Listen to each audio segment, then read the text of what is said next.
The sky, nuclear missiles and make it official. I'm capturing every cracker surviving.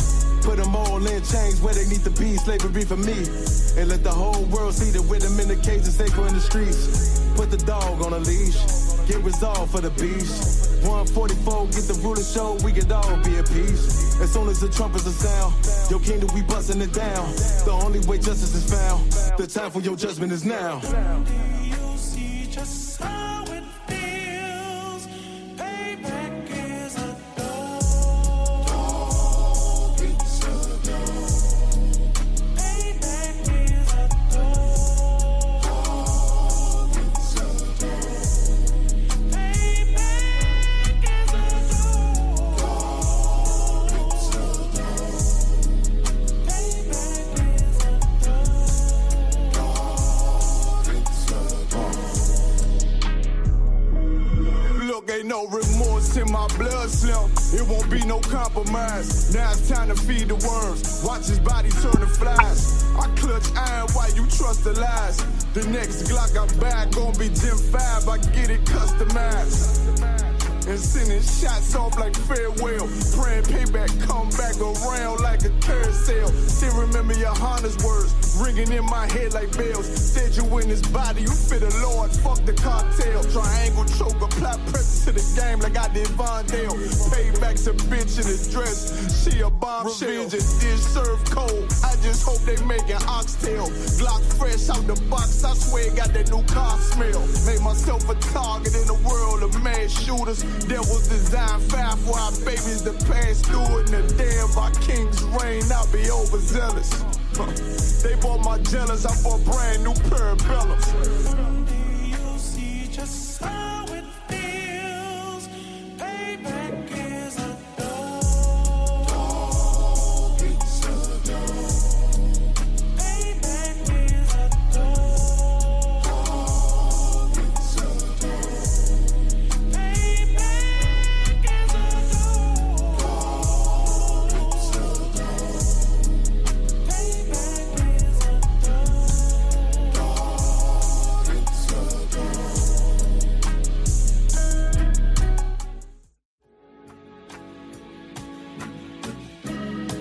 They killed, give me Isaiah 14 and 21. They did the same thing to my people. So you said that they put millions of my actions. Should a murderer go to jail for murdering? Absolutely. Should a thief go to jail when he steals? Absolutely. Should a robber pay back the money he robbed? Absolutely. So why shouldn't the white man pay for what he did? That's right. That's right.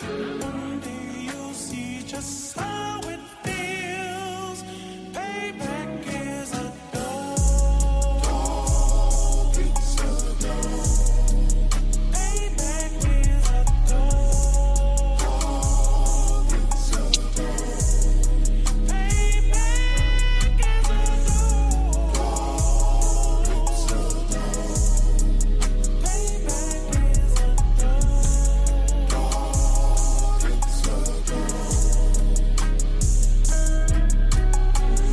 I'm in a hell of a hole, was never expected to grow. Just obstacles set in the road, that a result of me selling my soul. The story I'm telling is cold, but yet it's what everyone knows. The white man's the devil is known. America was never our home. Only a place of captivity, safe facility, hating, disfigure me. They claim that I'm lazy, be killing me. Maybe the slavery draining my energy.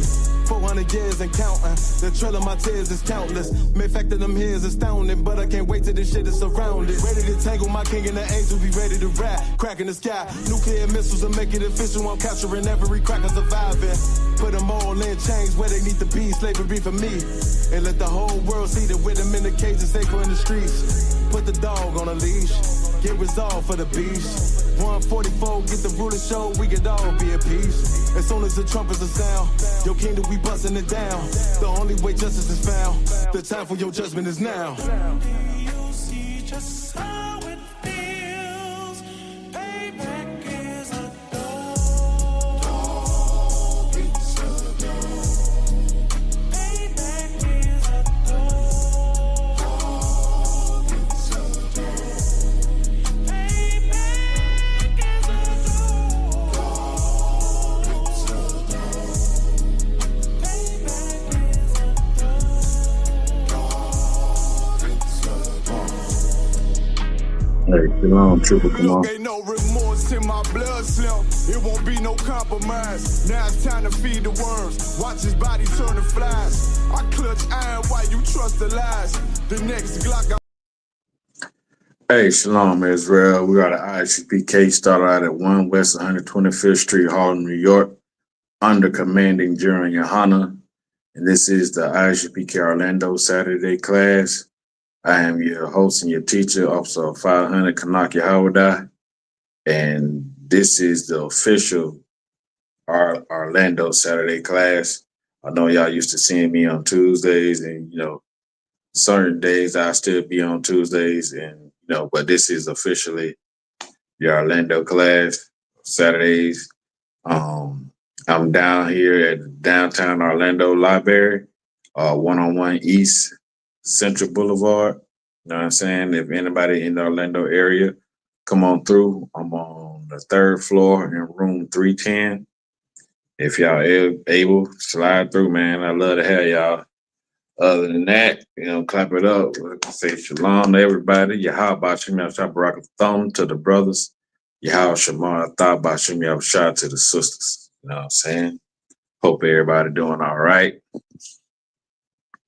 You know what I'm saying? Like, share, subscribe, get in this joint. And yeah, we're gonna rock it out like we do. Like we always do. You know what I'm saying?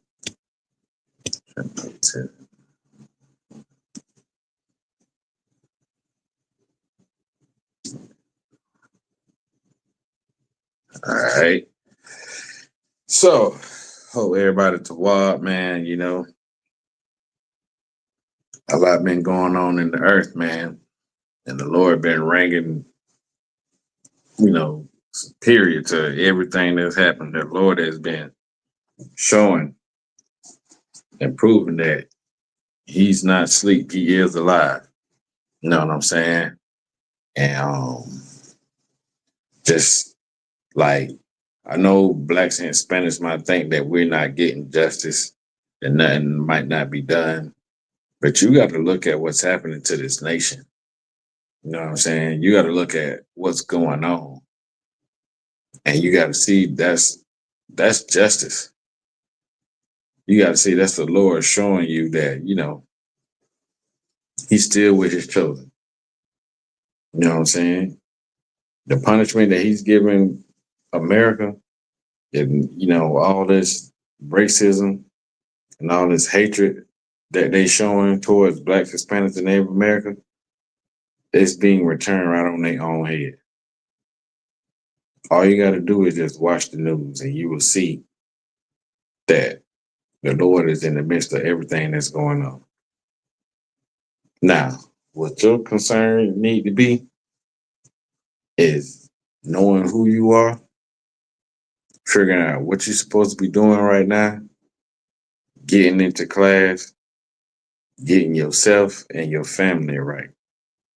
Because the scriptures say Christ's gonna come like a thief in the night. You don't know when somebody's coming to break in your house, or else you'll be prepared. Christ is coming. And all the signs are showing his return. What we want to do is we want to be ready for when he comes. We want to be found doing the work. You know what I mean? The wrong state of mind, thinking that you got time. Like General Muhammad said, if you feel like you got time to get yourself right, and you still want to play around out here in these streets and in the world and do all this crazy stuff, you already lost. You already done failed the battle. Like, we need to be preparing for harsher times and also preparing for, our Lord and Savior Christ to return at the same time. You know what I mean? So, big up the young man Sheldon in Cape Town. You know what I'm saying? Big up all the sisters and brothers that's tuned in, So I got a question. And my question is like, I want to know, do you know who you are? You know what I'm saying? Do a so-called Negro, a so-called Hispanic, and the so-called Native American know who they are? You know what I'm saying? Not according to society, but according to the Most High. The reason why knowing who you are is vital and crucial to your existence is it gives you a state of identity. You know what I'm saying? It gives you a feeling of existence, like you exist, like you're not just blank. You're not just a someone that's out here just walking around and just being out here. Knowing who you are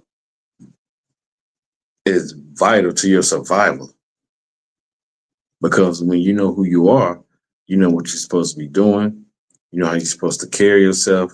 You know how you're supposed to act. You know what I'm saying? You know who you're supposed to communicate with, who not communicate with, who you're supposed to, how you're supposed to eat, live, raise your family, and all of that. You not knowing who you are can destroy a nation.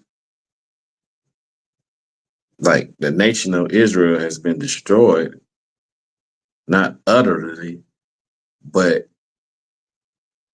because we don't know who we are, we're not building up the Lord's kingdom. We're not building up Christ's kingdom. We're following and we're destroying ourselves because we're following the ways of our oppressor, the ways of the same person that put us in chains. We're following them when we're supposed to be doing the opposite. You know what I mean? So that's really the reason why I say like knowing who you are is crucial to your survival. It's what you need to survive in this kingdom. Because as long as you don't know who you are, you can be ruled over. You know what I'm saying? You could be oppressed. You can be, you know what I'm saying? Anything can happen to you, and you not knowing is like a generational curse. Because if you don't know who you are, you can't teach your kids who they are. And they can't pass that knowledge down to their kids and their kids. And that's what happened. That's what we used to do with these scriptures. So by the time, you know, Christ came on the scene, all these stories were already passed down to certain generations.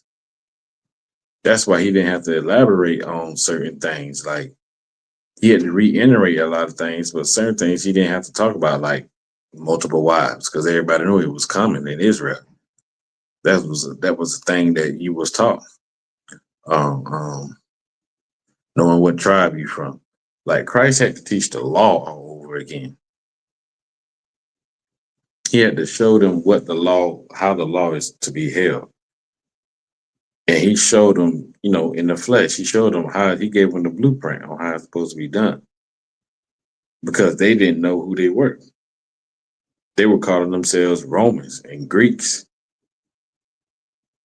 They weren't calling themselves by their, you know, by their tribe or by their name. Because it was forbidden at one point in time for them to even to be a Jew. You know what I mean? And um, I seen like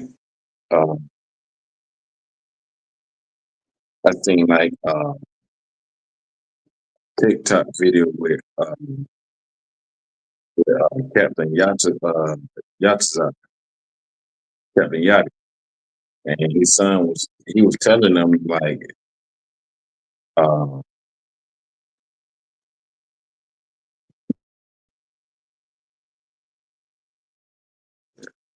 he was telling them he was telling his son that the certain Greeks were Jews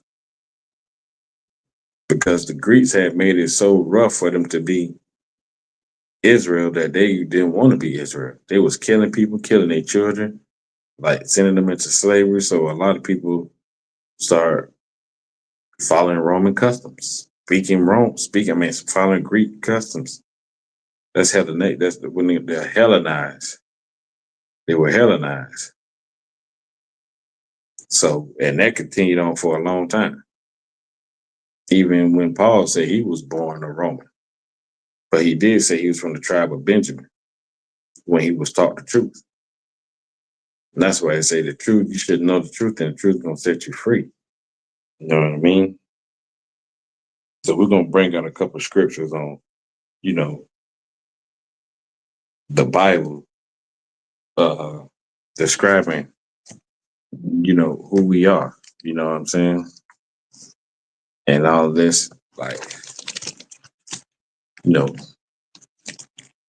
this is to help find your identity. Like a lot of people be soul searching, and that's what they call soul searching, and trying to find themselves, and they be into all these crystals and, you know what I'm saying? What you call that joint?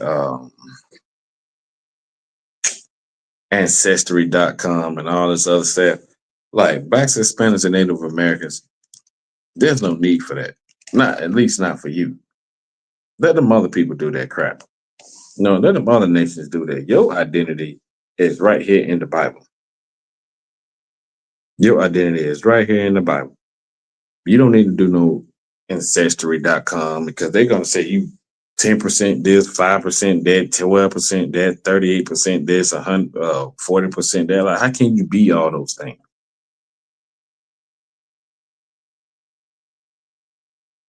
Like, you cannot be all those nations. And that's just something else to like keep you, you know, confused and under oppression. But your true identity is in these scriptures. You know what I'm saying? And we're gonna bring them out because this is what was done to blacks, Hispanics, and Native Americans. And the book of Deuteronomy, chapter 28 and 46, it says, and they shall be it's like it 1 second. In the book of Deuteronomy 28, it tells you that Israel was blessed and it was cursed. The blessings came from following the law, statutes, and commandments, and the curses came from not following the laws, statutes, and commandments. So from verse 1 through 15, it tells you that basically blacks, Hispanics, and Native Americans are going to be ruling the earth.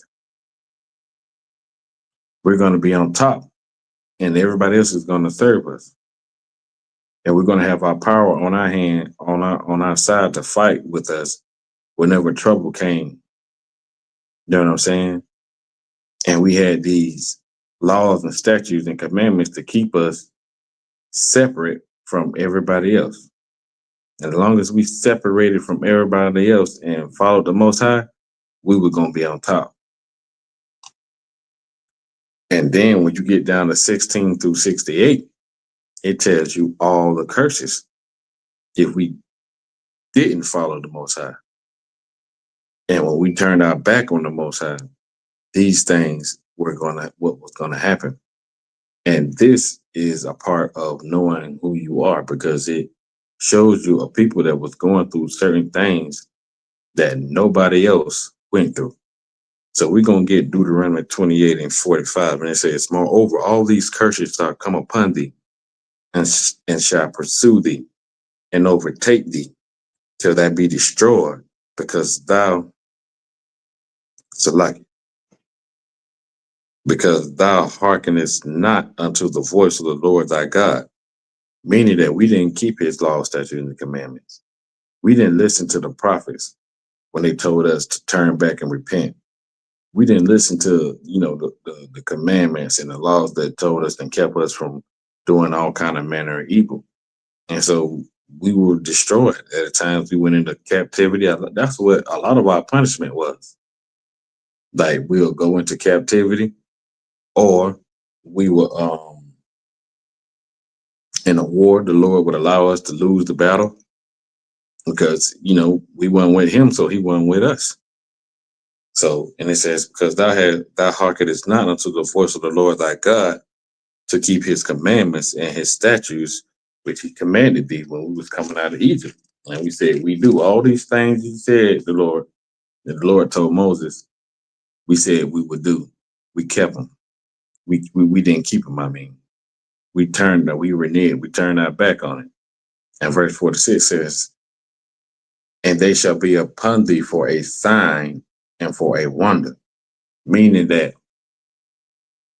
the curses that are going to be on these people, the conditions and the things that these certain people are going to go through, that's how you're going to know that they in the last days that they are the children of Israel, because they're going to be the only ones going through this. Nobody else is going to go through these conditions. Nobody else is going to go through these horrific tragedies that the children of Israel are going to go through, because they're the only one that was given the laws. So they're the only ones that can break it. And being that they're the only ones that are chosen children of the Most High, that the Lord chose us, He's going to punish that. He's going to punish them with, punishments and curses because they broke their word. You know what I mean? And it's just like if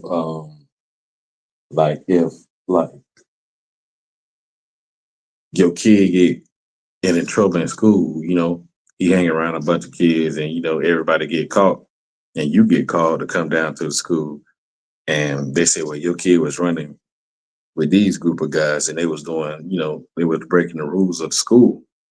You know what I'm saying? You can't punish everybody's kid. You can only punish your kid because he belongs to you. You can't punish nobody else's kid for what they was doing. You know what I mean? Back in the days when we was a village, a tribe, you know what I'm saying? You could do it, but not nowadays.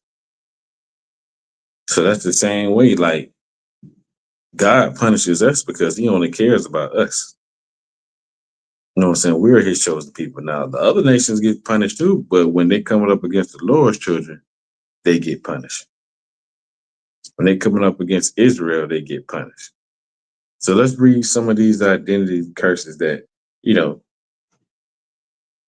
our people go through. And it's going to really hit home when you put it together with the history of America.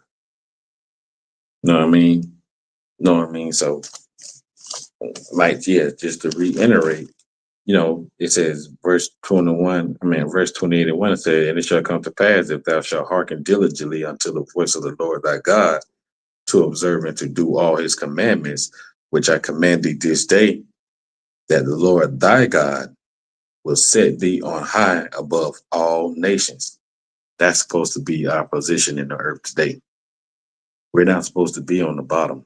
We're not supposed to be struggling for day-to-day living. You know what I'm saying? We're supposed to be above every nation. You know what I mean? And that's the kingdom of heaven, being on top and not on the bottom. But this is what happened. Verse 15, but it shall come to pass if thou wilt not hearken unto the voice of the Lord thy God, if we will not listen and be, in one body with the Most High and be in tune in what He had us to do. You know what I'm saying? To observe and to do all His commandments and His statutes, which I command thee this day, to follow the rules that He set before us to make us a nation that made us holy in His sight, which means separate. If we will not do that, you know what I'm saying, that all these curses shall come upon thee and overtake thee. That's the deal. Verse 32, 28 and 32, and it says, thy sons and thy daughters shall be given unto another people, and thy eyes shall look and fail away with longing for them all the day long, and there shall be no might in thy hand. Meaning, Native American kids were taken and sent to border schools in Canada and in North America. Black and Hispanic kids were sold as slaves, taken from their mothers and their families, sent all across the world as slaves or as something worse. You know what I mean? That's a curse. That's a curse that both Native Americans, Hispanics, and Black people share together. You know what I mean? We can't leave out our Native brothers because they suffered just as much as we did. You know what I'm saying? They suffered just as much as a Black or Hispanic person. Look at them. Even though they're on their reservations and stuff, look at the conditions of the reservation. You know what I'm saying? Look at how we don't hear the news of a lot of our Native sisters are being unalived and raped at an alarming rate, but nothing is ever done. How they're being sex trafficked and just gone missing. Like Orlando, here in Florida, Orlando, especially around Kissimmee and Disney World and Poinciana, is one of the highest sex trafficking areas in the world. You know what I mean? They call it sex trafficking now, but back in slavery days, it was just them taking a person's child and giving them to another oppressor. And when it says that, saying there should be no might in thy hand, meaning we weren't able to do nothing about it. You know what I'm saying? And thy eyes should look and long for them all the day long. Like we wondering and went mad. Just think about this. The attachment that a mother has with her newborn child is something that is that only mothers and children can feel, can understand. You know what I mean? You know, it's on a bigger scale than, with the father, because, that mother carried that baby for 9 months in her womb. That baby's attached to her, like the baby's feeling certain feelings she feel, is eating what she eating, you know what I'm saying? It goes through certain emotions. For her to finally have that baby, see it, care for it, nurse it, you know what I'm saying? Raise it up the time that she has with it. And for somebody to just come and just take it. Just take it. Even right out of her hands. And she don't know where the baby's going. She don't know, what's going on. She don't know what she can do because she can't do nothing. And this is in the Bible, and you see that going on now with our correct brothers and sisters. Their kids are being snatched literally out of their arms and taken to God knows where. And they can't do nothing about it.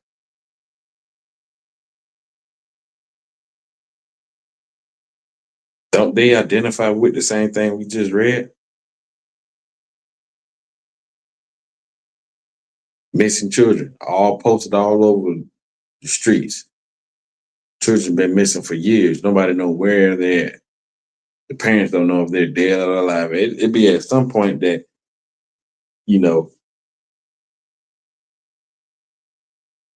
the parents just wish that they would, just like the death is better than not knowing. Like it done got that bad to where they say they'll take knowing that their child is no longer with them than just be going on for years and years not knowing where their kid at, what's happening to them, are they being mistreated, or they harmed. Just to not knowing, they'd rather take the news of the child being dead than just not knowing. Let's continue on. Let's go to verse 48. Therefore thou shalt serve. Oh, let's read. We're going to go down. We're going to read it down. Verse 47. Because thou servest not the Lord thy God with joyfulness and with gladness of heart and with abundance of all things, meaning that we wasn't serving the Lord with all our mind and all our heart and all our soul. We wasn't happy that we had, that we had the Most High on our side, the same Most High that brought us out of Egypt. We weren't happy about that. We was complaining and groping. You know what I mean? We wanted to be like the other nations. We wanted to have somebody we can see. We wanted to have a king. You know what I mean? We wanted to have somebody over us instead of the Lord being over us. So we started doing things that he told us not to do. And for that, it said, therefore thou shalt serve thy enemies, which the Lord shall send against thee, and in hunger, and in thirst, and in nakedness, and in want of all things. And he shall put a yoke of iron upon thy neck until thou have been destroyed, until he have destroyed thee. That's slavery. That's the trail of tears. You know what I'm saying? That's mass deportation. That's ICE. You know what I mean? And that's going on today. This book was written over 2,000 years ago. But the same people, that's happened throughout history. Right now, they're destroying our correct brothers and sisters mentally. You know what I'm saying? If your mental not good, your mental not healthy, your physical, you're not healthy physical.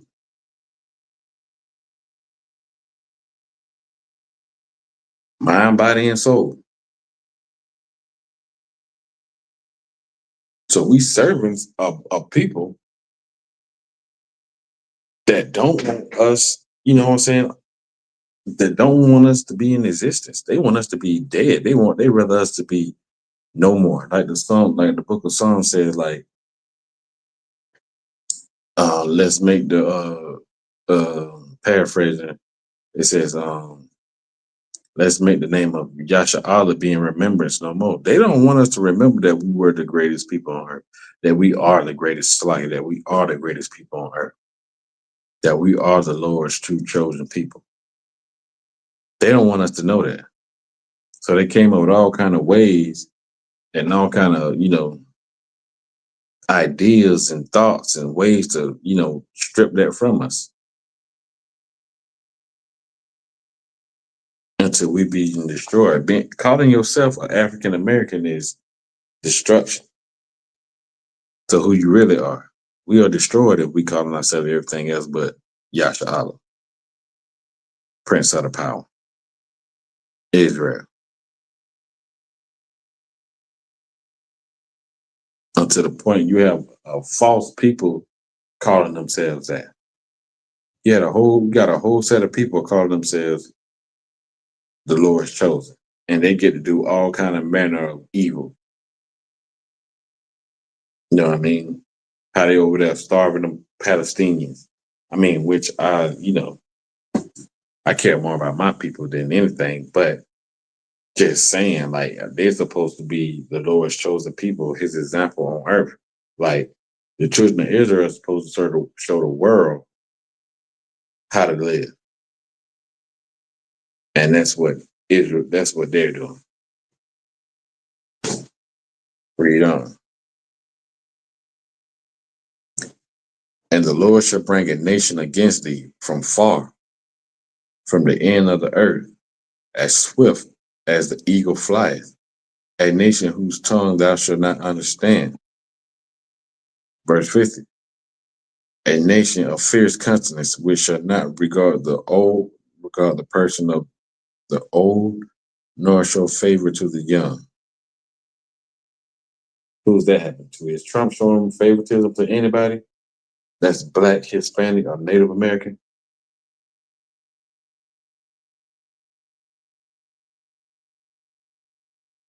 We're all getting the same treatment. We're all feeling the hatred and the bias and the injustice and the racism, all of that. We're feeling all of that, Blacks, Hispanics, and Native Americans. And that's what the Bible said that's going to happen to us. That's how you're going to know.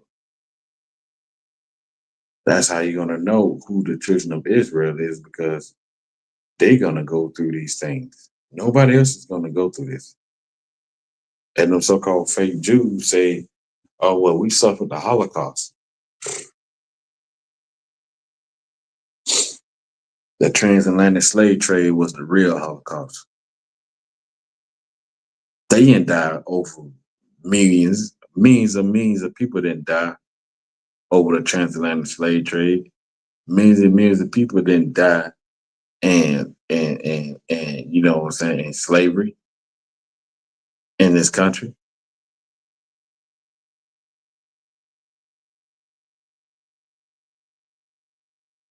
That's the thing. That's what they can never, when you ask them that, they can never say anything about it.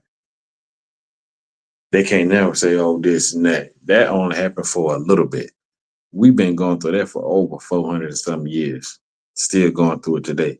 They got the Diamond District. They own all the television stores, all the record companies, the radio stores, the airways. They own all the real estate in New York, damn near, and everywhere else.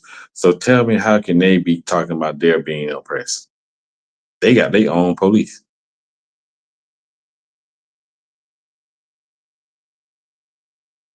You know what I'm saying?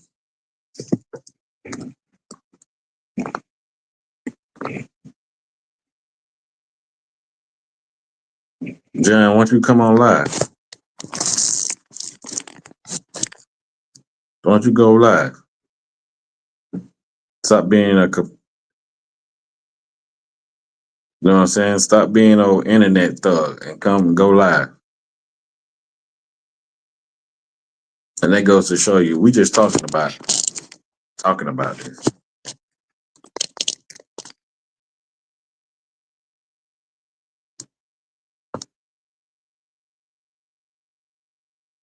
Oh, this thing, check them out.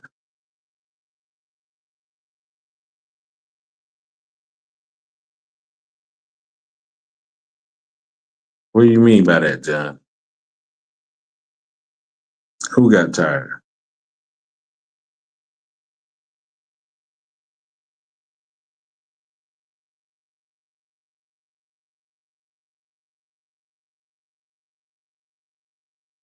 Who is delusional? Come live. Go live. Let's see who you are. Don't hide your face.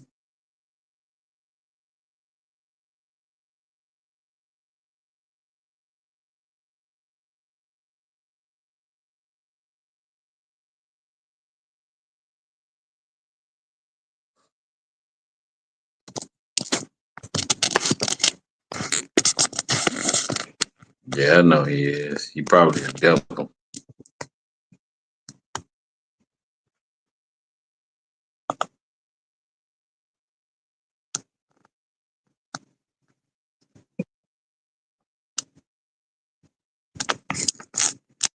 Anyway, that's what they do. Any way that they can oppress and spread lies, that's what they do. All right. Let's get verse 64. So let's read 61 first. And it says, also every sickness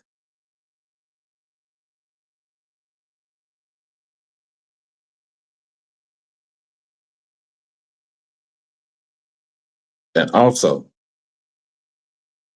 every sickness and every plague which is not written in the book of this law, them will the Lord bring upon thee until thou be destroyed. What's not written in what plagues is not written in this book? Diabetes, AIDS, high blood pressure, high cholesterol, cancer. Um, what's another one?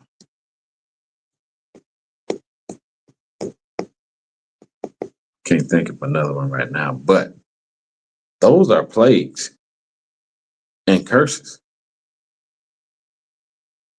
Blacks, Hispanics, and Native Americans are high in diabetes. We're high in high blood pressure. We're high in sexually transmitted diseases. Also high in poverty.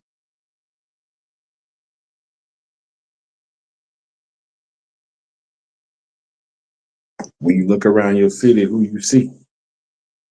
Mostly in homelessness. See mostly a Black Hispanic person. You go on the reservations, you see their living conditions. They ain't even got running water, clean running water. When this whole Western or this whole land belonged to them, and it was stolen from them by the oppressor.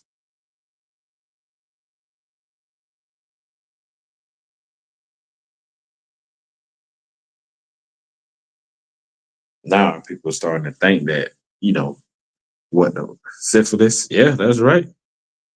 Syphilis. They gave the Native Americans syphilis with, with those what you call it,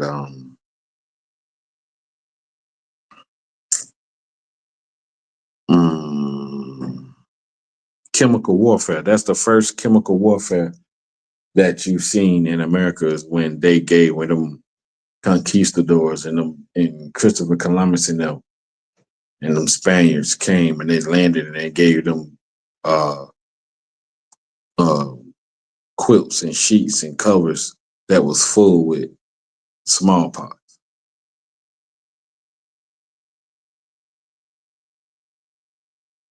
It's crazy. Chemical warfare. That's how they got rid of us, because we still survived the transatlantic slave trade. And our native brothers and sisters, they survived 1492 when they went into slavery first.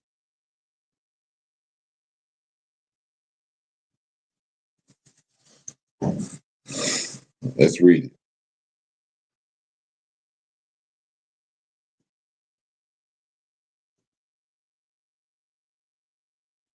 Verse 66.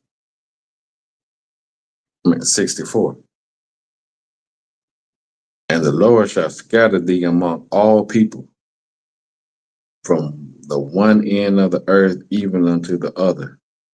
And there thou shalt serve other gods, whether which neither thou nor thy fathers have known, even wood and stone. Look what they tell you. We scattered throughout the face of the earth.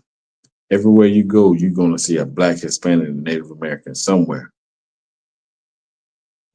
We got scattered like that through slavery.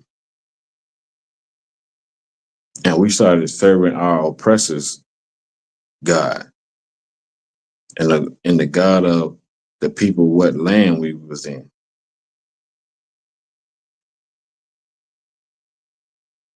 And some of them probably never heard that there was an Israelite.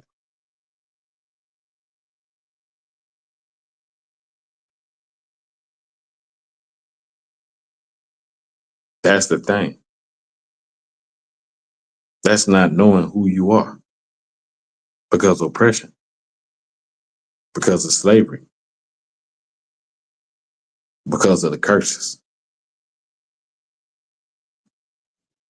Read verse 66.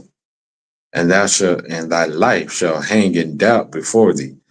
Meaning, like, you can't even walk down the street. Like, when we're getting pulled over by a cop, we don't know if we're going to make it home. A simple traffic stop has turned into life and death. We don't know if we're going to make it home because our oppressor has gotten so comfortable with unaliving us and all the injustice that it's damn near every time we been pulled over, something happened. Look at what happened to the brother in Jacksonville. You know, that's the thing.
So like, yeah, everybody. So like,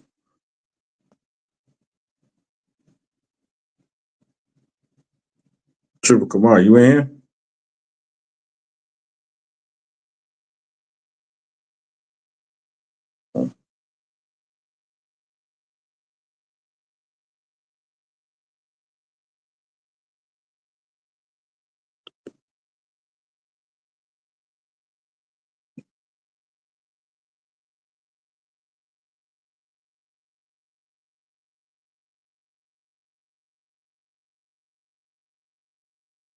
So like, yeah. So like, we don't know if we're gonna make it home or not. We don't know if like we're gonna get justice when we go into this justice system, when we go to court or we go anywhere. We don't know are we gonna be dealt with like, like equal to this country. Because it's been long said that they do not consider us as a people. And they show it all the time. You know what I mean? And so when that scripture said that life shall hang in doubt before thee, meaning like we don't know about tomorrow. A lot of our people worry about how they're going to feed their kids tomorrow. Are they going to be evicted tomorrow because they're going to be late on the rent? Are they going to have lights? Are they going to have gas to make it through the work week? Like, that's stress. You know what I mean?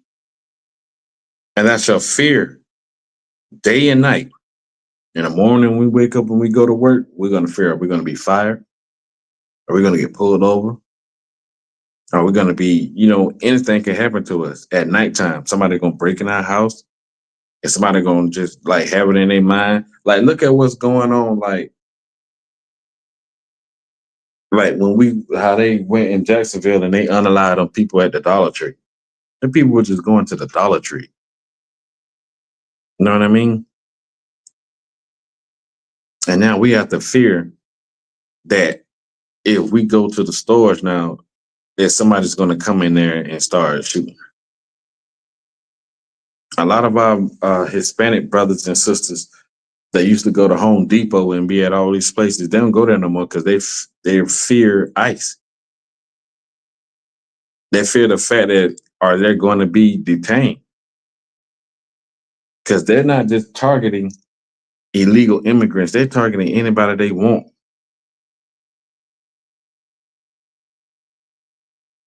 How do they know these people are illegal? How do they know that? Do they got like some kind of software system that tells them that everybody that's illegal?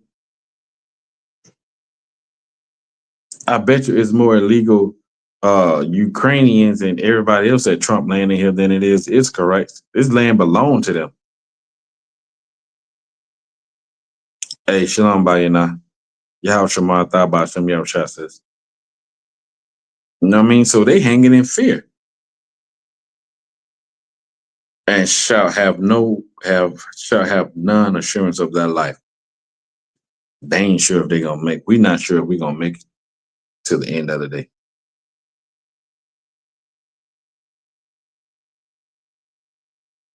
We're not sure of nothing in this kingdom no more. Because they got a beast in the office that is openly racist. He's changing and bending laws to fit his narrative, to fit his program. He even firing people that's not down with his program. He doing things that separating his own kingdom.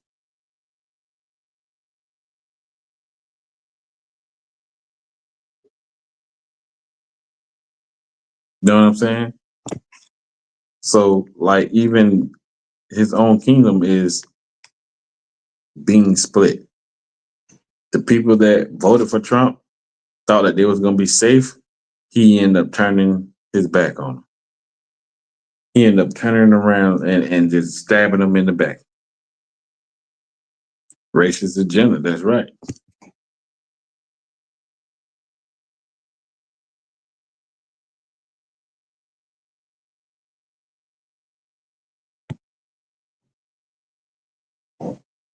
Know what I mean?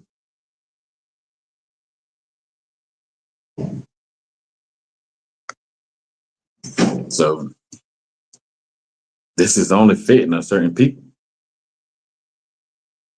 That's how you know who you are. You are the children of Israel. How we know this? We reading off these curses. We reading off certain situations that only Blacks, Hispanics, and Native Americans are going through today. Everybody not going through this. The Arabs are not going through this. The Chinese got laws that protect them and let them beat and lock people up in their nail shops and beat people up. Chinese not going through this. The Ukrainians are being flown in here and given the best land and visa cards and food stamps. They're not going through this. Nobody else is going through this and has been going through this but Black, Hispanic, and Native American. That's it. This is who you are.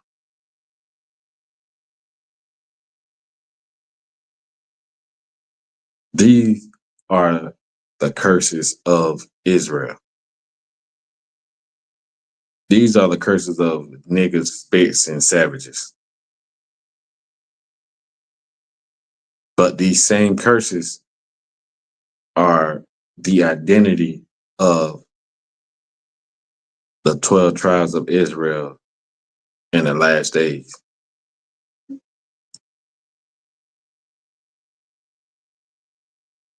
Verse 68. And this is the nail in the coffin. Oh, just like the brother say, and the white South Africans, right? Because our brothers over there going through it too. You know what I mean? Deuteronomy 28 and 68, and this is the nail in the coffin. And the Lord shall bring thee into Egypt again with ships. And if you read the scriptures, and everybody know that when it says Egypt, that means the house of bondage. That means slavery. Because we were once slaves in the land of Mizraim, which is called Egypt. And the Lord said he's going to bring us into Egypt again. Because remember, the Lord saved us. He sent Moses to bring the children out of Egypt, out of captivity, out of the house of bondage. He used Moses and then showed his power when he destroyed the army of Egypt, the army of Pharaoh. So what he said that we will see it no more. These people, these Egyptians that you've seen today, you're never going to see them again. Because now you have white Egyptians. When Ptolemy came and took over Egypt, the whole landscape changed. Egyptians were once dark people. You see them on the hieroglyphics. You see them on the walls. They don't paint themselves light.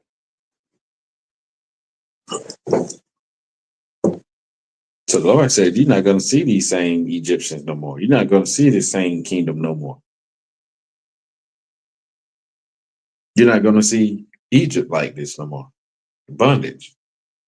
So when he said we're going into Egypt again, he's talking about slavery.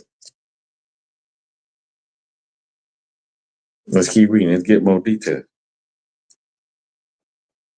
And the Lord shall bring thee into Egypt again with ships. Ships wasn't just made in the transatlantic slave trade.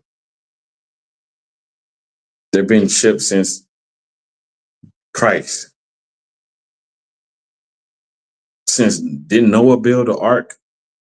And that's a big ass ship.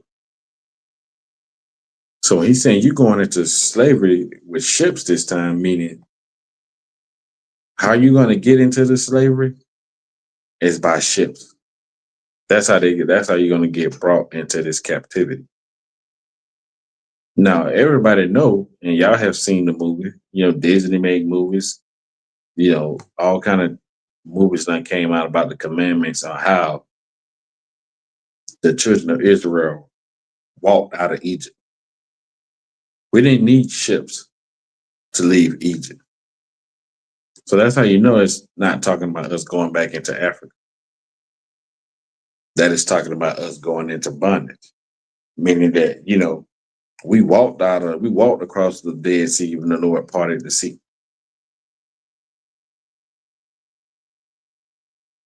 When he parted and we walked across dry land to the other side. We didn't need a ship. Y'all know the story. We walked out of there. This time we're going into it with ships. Who were the only people brung into bondage, brung into slavery in ships? The fake Jews can't say they was born into the concentration camp. They used the train. They didn't go on boats. A lot of Irish people like to say, well, we were in indentured service, for a time. Y'all got paid off. Y'all paid y'all debt and then y'all was free. Y'all got your own land, y'all own country. Stop talking about y'all.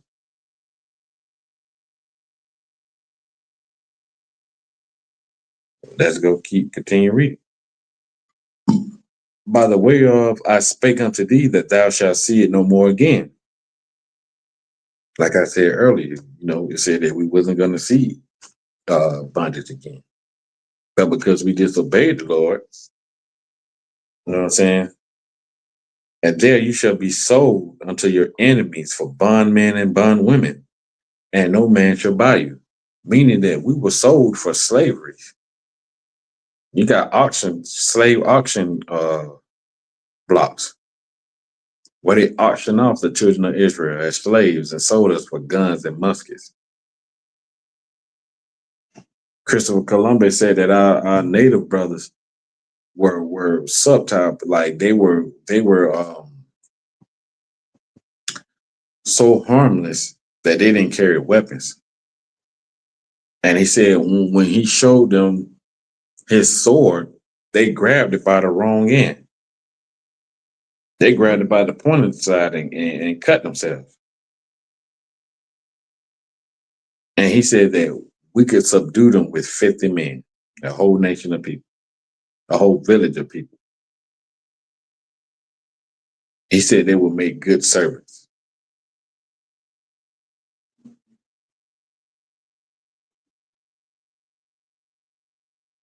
No man bought you, mean no man saved you out of that condition. No man shall buy you, meaning that you shall have nobody's going to come to your rescue. If we're so-called Africans that we come from Africa, why then Africa got its own country? It's 52 countries in Africa. Which one do we come from? You mean to tell me we don't come from now one of them? Now one of them went to the United Nations and pleaded with the people to let the Africans go in America, in the Caribbeans, and in South America, to bring them back to their homeland? Nobody fought for us?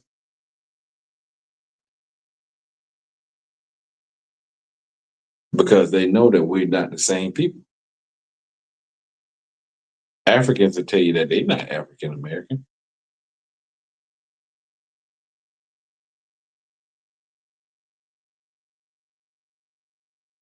So when we should go in there for bondmen and bondwomen, we went into slavery for slave men and slave women, and nobody saved us. Because the Lord orchestrated it. Because we disobeyed him.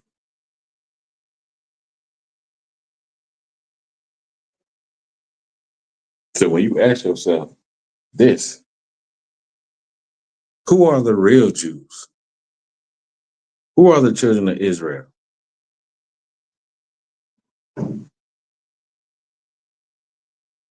My answer would be they the sons of the slaves. They're the people that's being oppressed night and day with no assurance of their life. They're the people that another nation has a perpetual hatred for them. They don't care about the old or the young. You're seeing it on social media when that guy shot that old man in that wheelchair.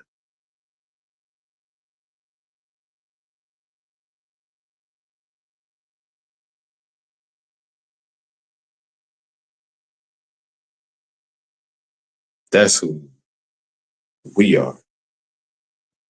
So now that you know these things, it's time for you to follow up. Well, damn. Well, what am I supposed to be doing as a child of Israel, as from the nation of Israel? Learn your tribe. Learn where you come from. Learn how you're supposed to dress, what you're supposed to be doing. The brother said we were shipped from the slave coast and sold into slavery by the Africans. Yeah, they know it. I forgot. It's a video. If you look up on Google video where they apologize to us for selling us into slavery.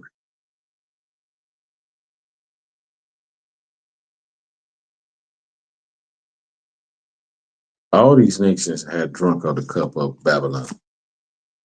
So all of them gonna feel it.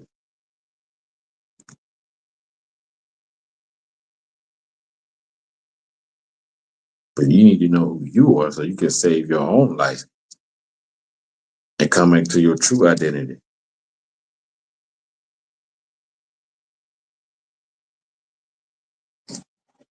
You know what I'm saying? So pick up this book, get in class, and ask all the questions. And let the Lord prove to you that the ISUPK is the only one with the truth.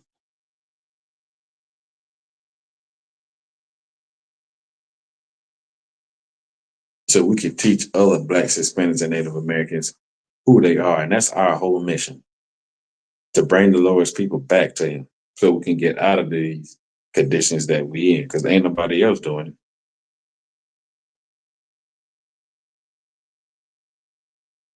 Ain't nobody else doing it. The church ain't doing it. They listening to our videos. These other fake Israelite groups, they doing all kind of manner of craziness.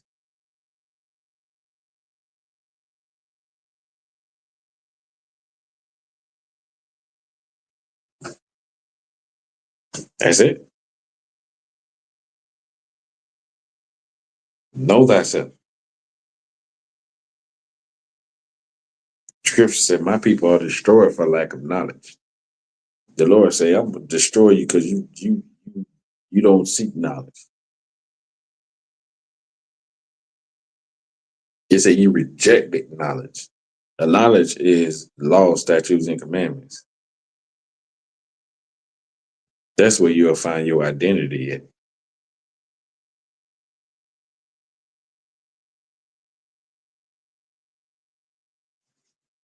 So that's it for the first topic. The next topic, and it kind of goes along with the first topic. I am black. The Jews are black. Why do we say this? Because the Bible says it. The Bible has the identity of the children of Israel.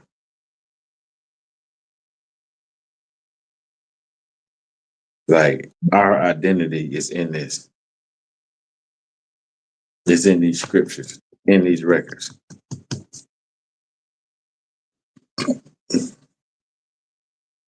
The Bible says the prophets, black. The kings, black. Our Savior, Lord in Christ, our King, Yahawadah, black. Our God, black. And they like to say there's no color in the Bible. Why paint him white then? If you don't know how he looked, why paint him white?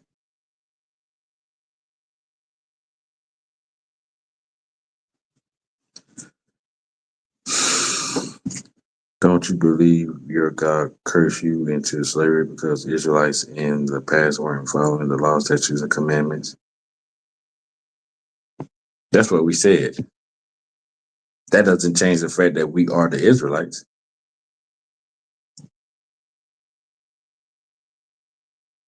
The Israelites in the past are the same Israelites today.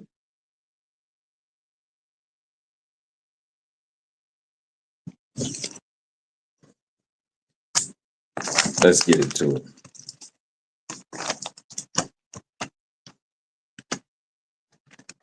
They don't want us to be black because you want to know why? They don't want the lost 12 tribes of Israel to be black, Hispanics, and Native Americans, because then they would have to own up to every evil thing that they did to us and still been doing to us.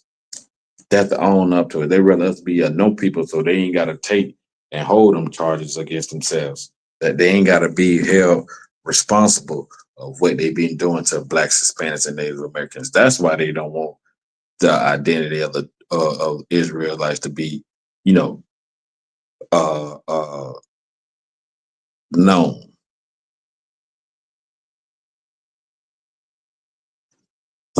what I'm saying? So like, that's why they don't want the records of the Israelites to be put out there to be known that, you know, blacks, Hispanics, and Native Americans are the true children of Israel. They don't want nobody to know that.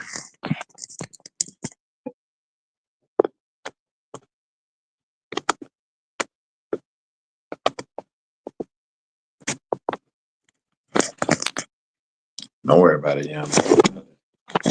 That's the only thing they can do is hide behind the internet. They won't dare come in. So guarantee.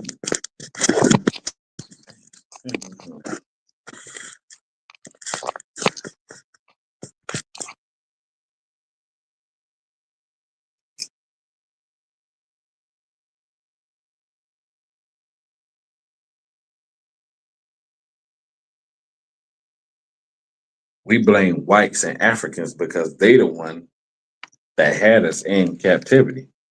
They the one that's had us in slavery. Africans sold us to the white man. And it tells you in the Bible when our time had an end, when it was time for us to be let go out of our punishment, they kept us in it.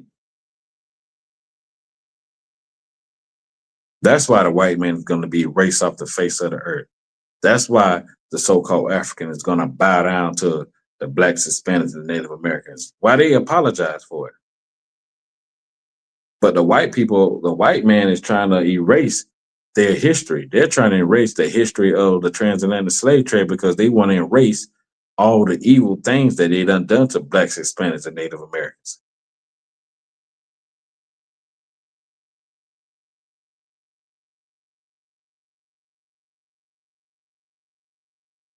Just come on the live, click it. Come on stage. Let's discuss it.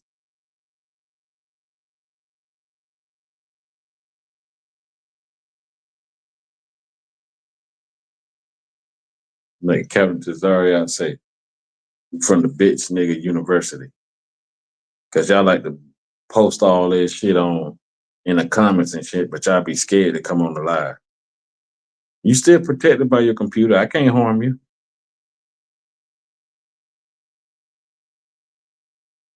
Whenever the Lord was meant for us to let go, it was ever his time. I ain't answering no more of your questions till you come on live. And if you don't come on live and you keep dropping shit in the chat, I'ma ban you.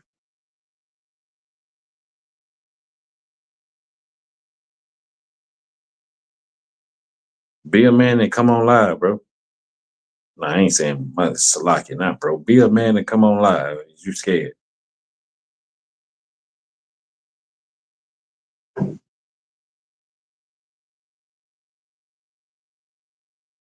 Anyways, like I said.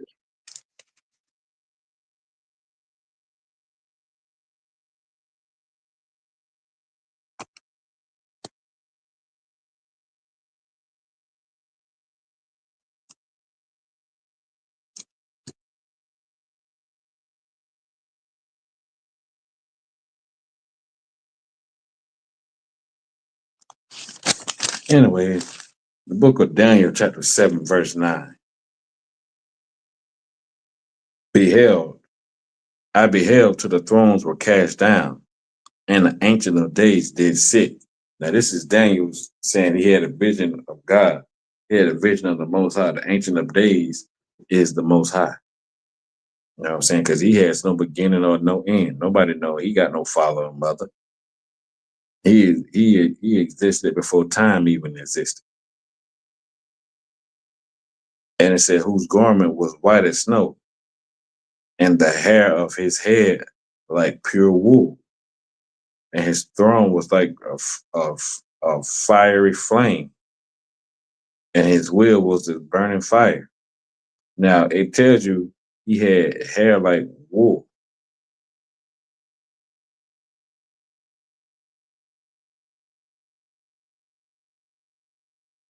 Who are the only people that has woolly hair?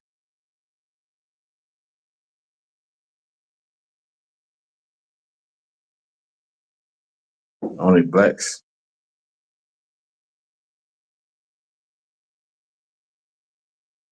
They're the only one that have woolly hair. That's describing the Most High, the Ancient of Days.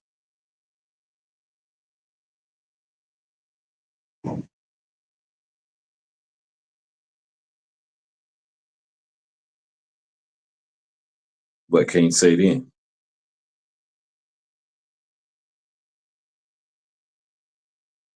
Revelations 1 and 13.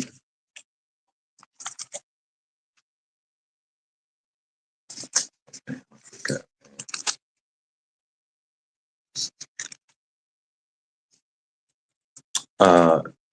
Triple Kamar, you in here?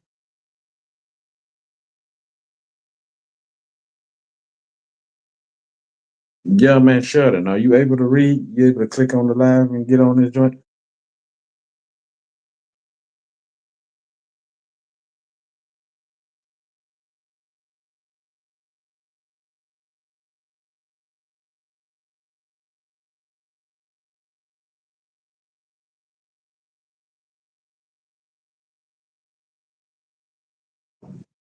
Revelations 1 and 1 says the revelation of Jesus Christ, meaning the revealing of Jesus Christ. It's telling you what John saw when he had a revelation. Like he had a vision. Like it, y'all.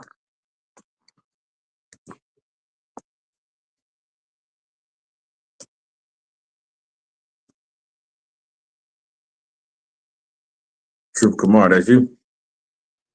Call, sir. What you doing? Sleep, Negro? Nah, I was in here the whole time. I was just waiting to What? get brought up. Oh, I thought I pulled you up. I ain't pull you up. I got you in here twice. I was just in the live, but I wasn't on the stage yet. But I've been here the whole time. I seen you in here, but I don't wonder why it happened. Why it didn't? I called on you like once or twice. I didn't know what I didn't know what was going on. Yeah, call. I don't know Could you either. get? Yeah, it's all good. Could you get Revelations 1 and 1 for me? I don't know where. I think my children tore out my scriptures or something happened. I ain't got it. I ain't got it. I've been warring with this sword for a long time. Oh, sorry, Hating it out of this joint. Let me know when you got it. Con, sir. I got it. All right, go ahead. You can read. It's the book of Revelation, chapter 1, verse 1. The revelation of Jesus Christ, which God gave unto him to show unto his servants things which must shortly come to pass. The Lord gave this vision to John to show everybody because he wrote it down. He wrote down the revelation of Jesus Christ. Revelation means to reveal. Now, let's get 13. Because he was revealing in the Christian church is so diabolical. They try to tell you that color is not in the Bible and color doesn't matter. But this is the thing, if that is so true, why is every depiction of Christ a white man? When you Google Jesus Christ in your Google machine, he never come up black. He always come up white. So color don't matter. Why is he always white? Because they know that Christianity is white supremacy. You say something, True? I was about to say real quick, sir, and that's real heavy too. And they'll say they're almost down there, even along with the white thing. They'll down there say every other thing except that Jesus Christ was a Negro. They'll never call him his true color. They'll try to say, oh, maybe he was orange, he doesn't have a color, he was this, he was that. They'll say anything else, but Jesus Christ was a Negro with a black man with woolly hair. Right. That's what he was Middle Eastern. What color is that?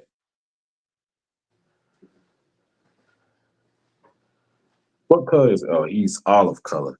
So you mean that there's only two colors of olives, green and black. So you mean to tell me Jesus Christ was green? Because you wouldn't dare say that he was black. Go ahead, wait when you got it. Con. So like you said, down to verse 13, right? Come. Con, Revelation 1 and 13. And in the midst of the seven candlesticks, one like unto the Son of Man. Now, in the midst of the seven churches, one like the Son of Man. And we know they're talking about Christ because Christ was called the Son of Man throughout the scriptures. Go ahead.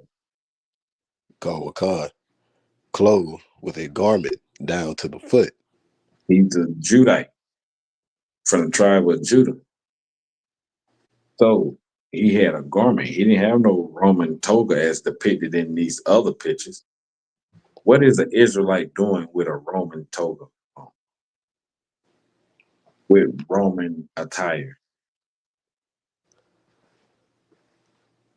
He was a Judite to the bone. He wasn't dressing like no Roman. Like you don't see niggas in the projects in the hood dressing like white boys in the suburb. They don't dress like white people.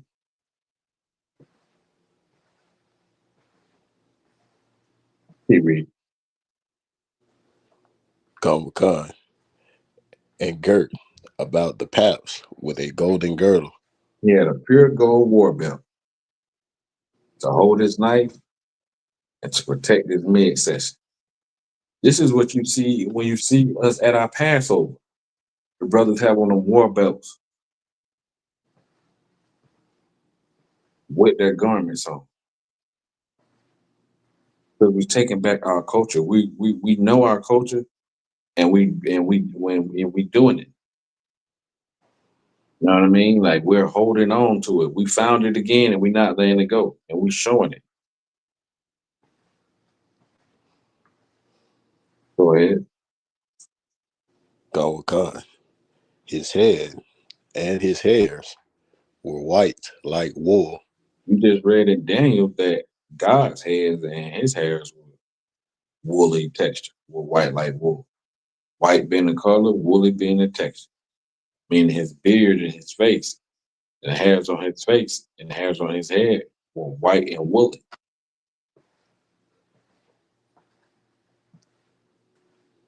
That's what that's talking about. It's describing how his hair texture is. You know what I mean? Keep reading. Con, as white as snow. Mm-hmm. And his eyes were as a flame of fire.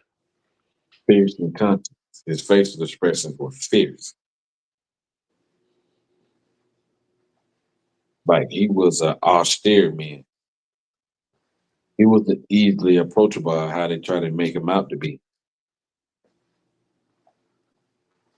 All right.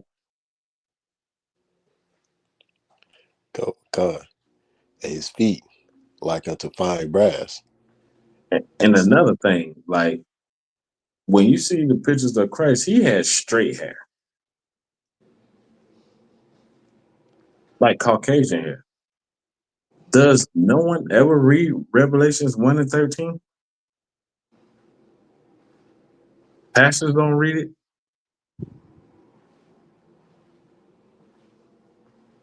Even the people that say, okay, well, this is Christ, they don't read it.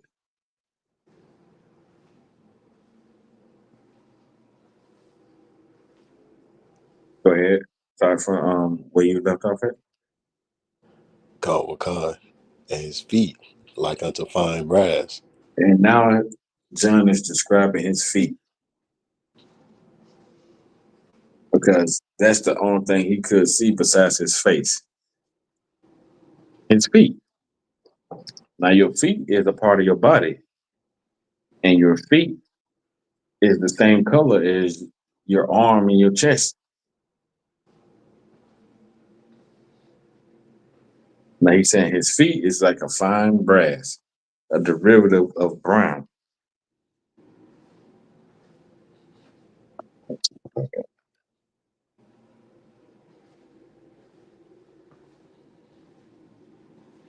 Um, I got my pen in the hand. But that's all it is. It's a derivative of brown. It's a derivative of brown. Not only did they say his feet were brown. Go ahead. Gone with Khan, as if they burned in a furnace. Meaning they were dark brown.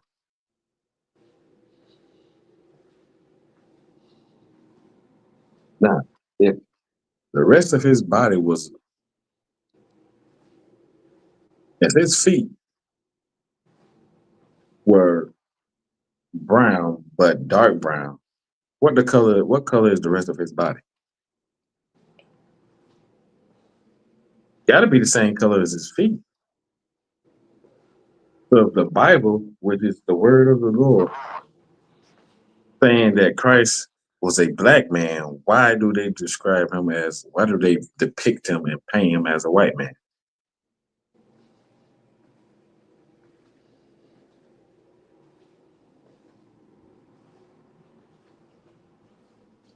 And those be the people like that show the most racism when they change the greatest man in the world from a black man to a white man.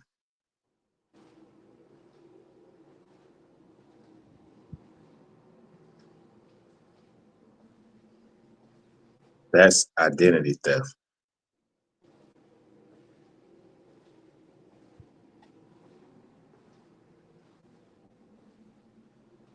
Let me get Daniel 10 and 5. Gone, gone with Khan.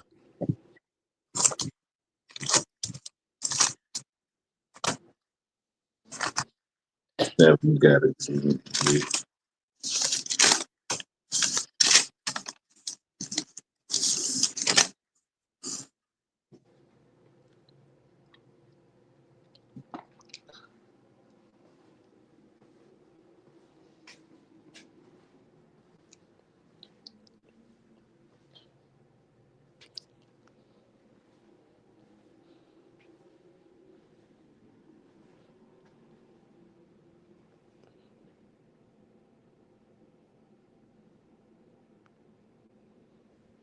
You there, true? Gone with Khan, sir. Yeah, whenever you got it, you can read. Gone with Khan. It's the book of Daniel, chapter 10, verse 5. Then I lifted up mine eyes and looked, and behold, a certain man clothed in linen, whose loins were girded with fine gold of Uphaz. This is talking about the same thing we just read in Revelation. Just reiterating. Keep reading. Gone with Khan. His body was like the beryl, and his face as the appearance of lightning, and his eyes as lamps of fire, and his arms and his feet like in color to polished brass, What? and his arms and his feet like in color to polished brass. They say brass is another derivative of brown, but it was polished, shining.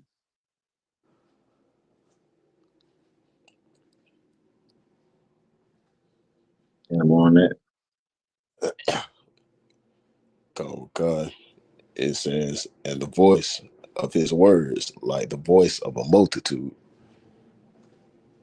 He had a deep voice, deep and strong.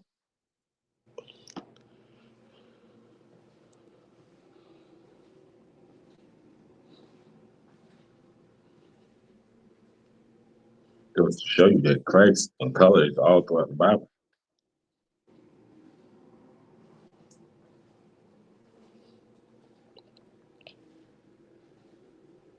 They can't run from that.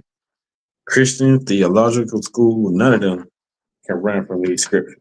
That's why they come up with new versions of the Bible, the new King James version and all these other versions of the Bible, because they want the records of Israel to be destroyed. They want nobody to know that blacks, Hispanics, and Native Americans are the children of Israel.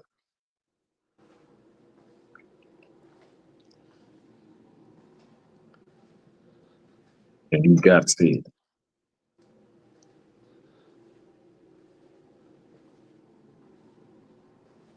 It ain't 10. Keep going. Oh, okay, no, that's it. Drop that. Let's get Ezekiel 1 and 5. Go, Go ahead when you got it. go. It's the book of Ezekiel, chapter 1, verse 5. Also, out of the midst thereof came the likeness of 4 living creatures, and this was their appearance. They had the likeness of a man. Mm-hmm. Talking about the angels. Go ahead. Come. And everyone had 4 faces, and everyone had 4 wings, and their feet were straight feet, and the sole of their feet was like the sole of a calf's hoof. Salakia, of a calf's foot. And they sparkled like the color of burnished brass. Even the angels are like, there's a TikTok video, Instagram video, where this lady said she seen angels and they were tall black men. She wasn't lying. But the precious depict angels as little white naked babies. Shows you his state of mind.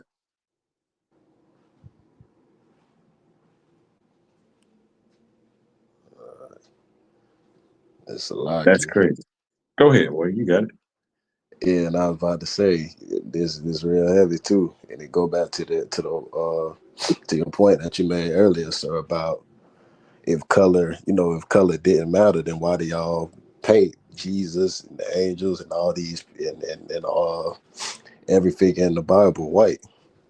You know what I'm saying? And if you paint the greatest man ever walked the face of the earth and all the angels and even the Most High white, who do you think, you know what I'm saying, who would our people try to emulate? Who would they try to, you know what I'm saying, who would they try to be like? You know what I'm saying? And Right. painting them, and you know what I'm saying, painting them white, and you know what I'm saying, not painting them their true color. You know what I'm saying, Christ's true color, the angels their true color, and keeping this type of information from our people that Christ and the disciples and every major figure and even the Most High were people of color. You know what I'm saying? Keeping that type of information, it further, is done by design to further destroy our people. Because imagine if well, we waking up, a lot of our people is coming to the knowledge of it now. But imagine if we all knew we those people in the book. The majority of our people knew that we were the Israelites, God's chosen people. So it was no mistake that they paint the greatest figure ever, the greatest man ever walked the face of the earth as a white man, because that would make and that would repaint the narrative as, you know what I'm saying, white people are the ones that are the greatest people on the face of the earth versus blacks, Hispanics, and natives. Right. And that's the thing too. Like what you're saying is heavy too, because them painting a narrative makes you want to have sympathy and empathy for them. Makes you forget about everything that they have done to us. It makes you forget about all the oppression that you go through, all the injustice that you go through. You know what I'm saying? To make you feel like, oh, I wasn't worthy to have that other piece of chicken, or I wasn't worthy for somebody, I ain't worthy for somebody to pick me up and take me here or take me there. You know what I'm saying? I ain't worthy of being called the Lord's chosen. Come.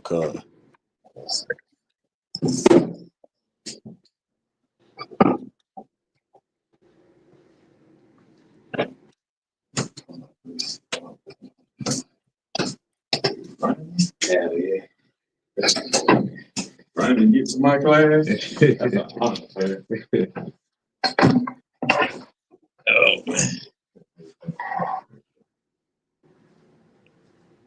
Oh, you got your own AC? You got it.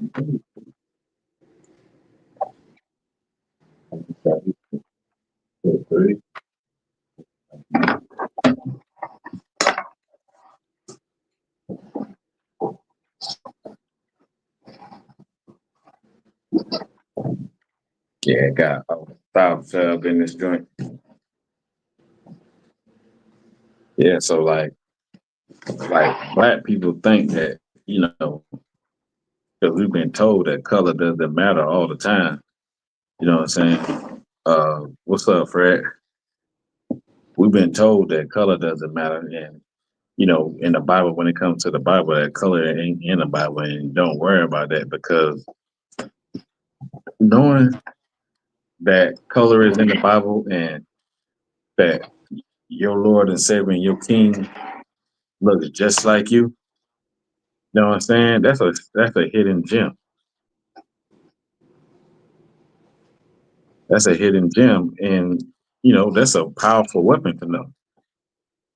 Now, when you be at camp, you see how they act when we got that siege Borgia down there, and how they just damn near run out in the middle of the road and to avoid walking on it.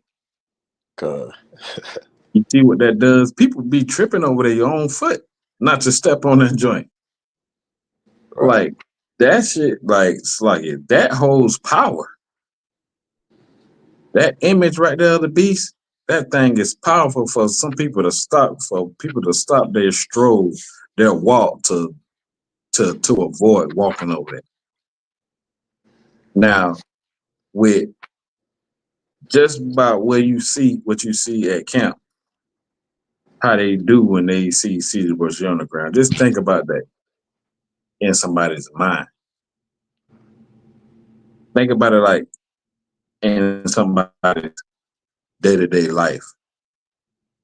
Like how they like just think about it like them acting like that with the Caesar Borgia being their Lord. How they act with that Caesar Borgia when they're on the ground is how they treat every white person. Every white man, every white woman. Because with that idea, with that thinking, it makes a Black, Hispanic, and Native American think that, white people are superior to them. Because he look like Christ. You don't want to dishonor Christ. You don't want to shame Christ. You don't want to, so-called disrespect Christ. So you're not going to do the oppressor like that because he looks like that. You get what I'm saying? Come. Now, if you knew that Christ was a Black person, you'll have more I don't like using the word respect, but you'll have more self-respect, self-esteem. Good, the water, sir. You have a higher self-esteem. You have a higher self-awareness. You know what I'm saying? You consider yourself as, I'm in line with Christ. Christ is Black. I'm Black. We got something in common. I have something in common with the greatest man that ever walked the earth. Instead of lowering yourself down to like, oh, well, it don't matter what color he is. That's an oppressive way of thinking. You've been beating your head you've been oppressed to think like that. It don't matter. If it didn't matter, why the hell is it in the Bible? Anything in the Bible is worth having, worth reading, worth caring about. Anything that's in the Bible is important. That's what I'm looking for. God thought it important enough for him to tell his prophets and the disciples to write it down. Keep records of this. Right. So don't let nobody ever tell you that color doesn't matter or it ain't important. That's an agenda. That's white supremacy. Because you can turn that around right back on them and tell them and be like, well, if color don't matter, how come they depict Christ as a white person? Why ain't he yellow? Why ain't he purple or blue or green? Better yet, why ain't he black? Can he not be black? You know what I mean? If you read the Bible, then you know that he is black.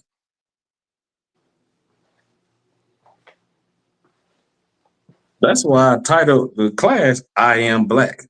You know what I'm saying? Because the disciples, the priests and the prophets, they knew that they were black. It ain't like they forgot it. They know who they are. They know where they come from. They know their heritage. They know their culture. And it's a black culture. It's a black heritage. It's a black nationality. And when I'm saying black, I'm never leaving out my Hispanics and my Native American brothers. Now, y'all gonna see a whole movement to bring in our Rubenite brothers. Because that's what we finna have going on down here in Florida, man. We going and we reaching out to our brothers because let them know that, man, we ain't forgot y'all. We ain't leaving y'all out. You know what I'm saying? Let them know that, we still hold that camaraderie with y'all, like how y'all helped with us during the time of the Seminole Wars and before the Trail of Tears, where they removed our brothers to a whole nother land that they need. And that's so diabolical because the Seminoles never lost a war when they fought against the white man. Them wars lasted for what, 26 years, 40 some years? They never lost. They couldn't navigate Florida like they did, like our native brothers, like them Seminoles in the creek and all of them. They couldn't navigate in swamps. You know what I'm saying? They couldn't do that. That's why they had to remove them from the land. So y'all be on the lookout for that, man. Y'all be on the lookout to see just a whole wave of, you know what I'm saying, Rubenite information, you know what I'm saying? Dan, it's not Dan, but is it Dan? No, it's not Dan. Gad. I'm slacking. Gad. You know what I'm saying? A whole movement of Gadite information and Rubenite information. Because we got to bring the whole tribe of Israel back. I think Fred, young man Fred, a Gadite. Fred, you in here to join? Khan or the one Shalom. Hey, Shalom. Yo, Bashim, yo, Shabrakathum. Hey, how about that? Hey, y'all brothers announce yourself when y'all come in here. I ain't gonna know y'all being here sometime. Khan, sir. I see y'all come up on the joint, but just like Trooper Kamar said, he been in the joint, but I thought I had him on here. Yeah, if y'all in there and y'all trying to get on the stage and y'all can't, just put a comment down in a comment like, I'm on here and I'm trying to get on, because sometimes it don't kick y'all right on. You know what I mean? So if that happen, future reference, just let me know, like, hey, yo, I'm in this joint. Bring me on stage or whatever. I appreciate it. Go ahead. Do we because I know in like one of my the Hebrew classes we state our registry. Do we do that here? I mean, yeah. If you want, yeah. I ain't gonna deny and tell you not to state your registry. What tribe you from? Well, my people say I'm from Gad. Cause my granddad on my dad's side, I never met him, but my people say that he was a full blood Indian. You ever try to do some background on it, some searches? I mean, not to get personal on this joint, but you ever try to retrace your lineage or something like that? Not with Ancestry.com, because they're gonna tell you part Irish, part Scottish, and all that other BS. Like, you know what I'm saying? Don't do that. I'm just saying, like, The best way to go about that is to talk to your elders, talk to your grandparents. If you got somebody that's close or a great uncle or auntie, you know what I'm saying? That's how we used to keep in track of our ancestry and what went on. Like you have an auntie that, you know what I'm saying? Because there's somebody in the family that always keep pictures and records and, know the information. It's just that you just got to get in contact with, you know, somebody like that if you can. It'll probably point you in the right direction and help you out. Come, sir. I did speak to one of my great uncles. One of my uncles. He met him when he was a kid, and he told me about him. But that's the closest person that that was close to him. Right. My grandfather was actually on the reservation, but we chose not to because of the strict rules. My people. Salaki, what'd you say? Is your grandfather still there? Nah, he passed. And his wife passed also? Yeah, my grandma passed too. Okay.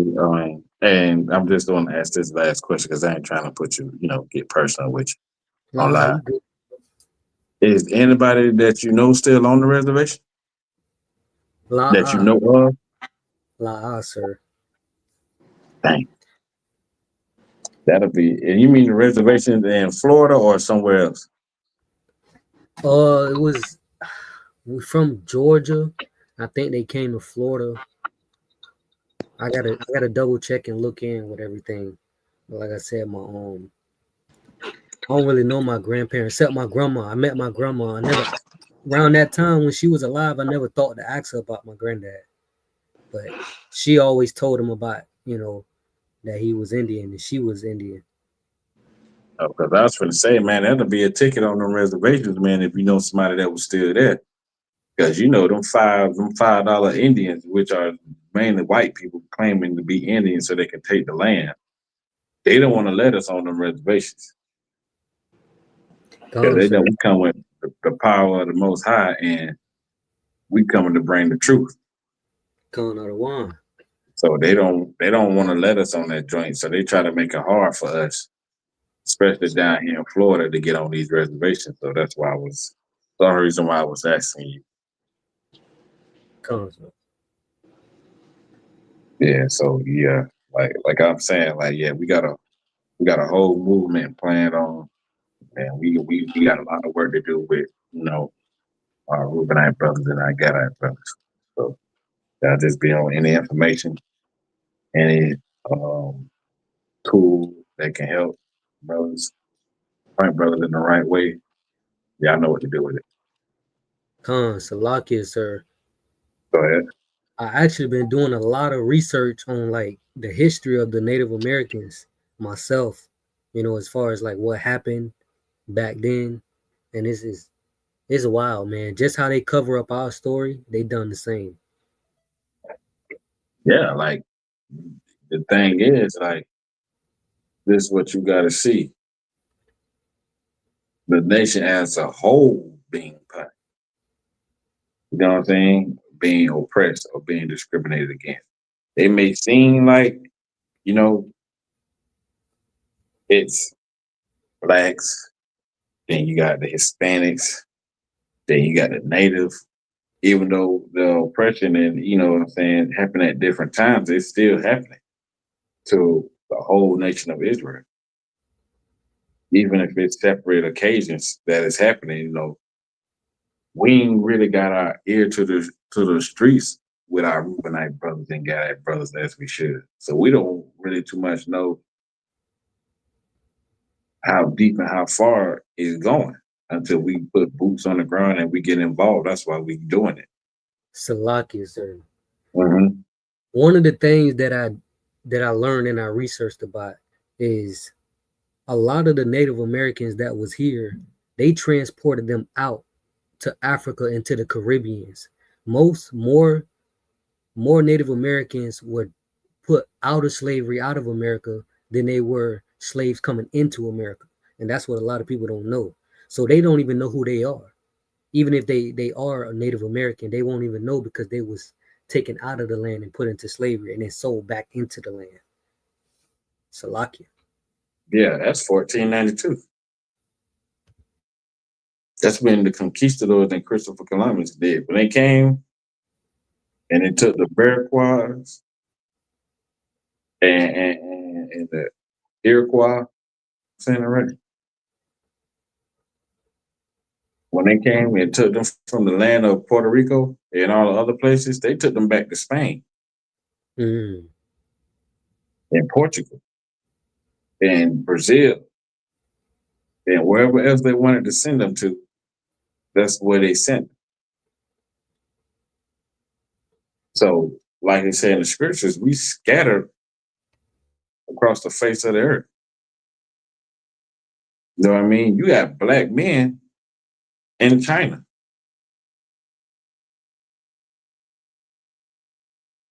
You got African Americans that's living in Australia, so-called African American. We everywhere. Do you know that they used to let, where is that? Damn. They had escaped slaves living in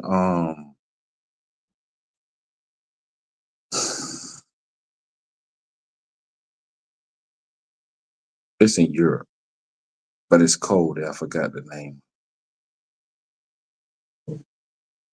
It's not green, it's like I want to say the Netherlands.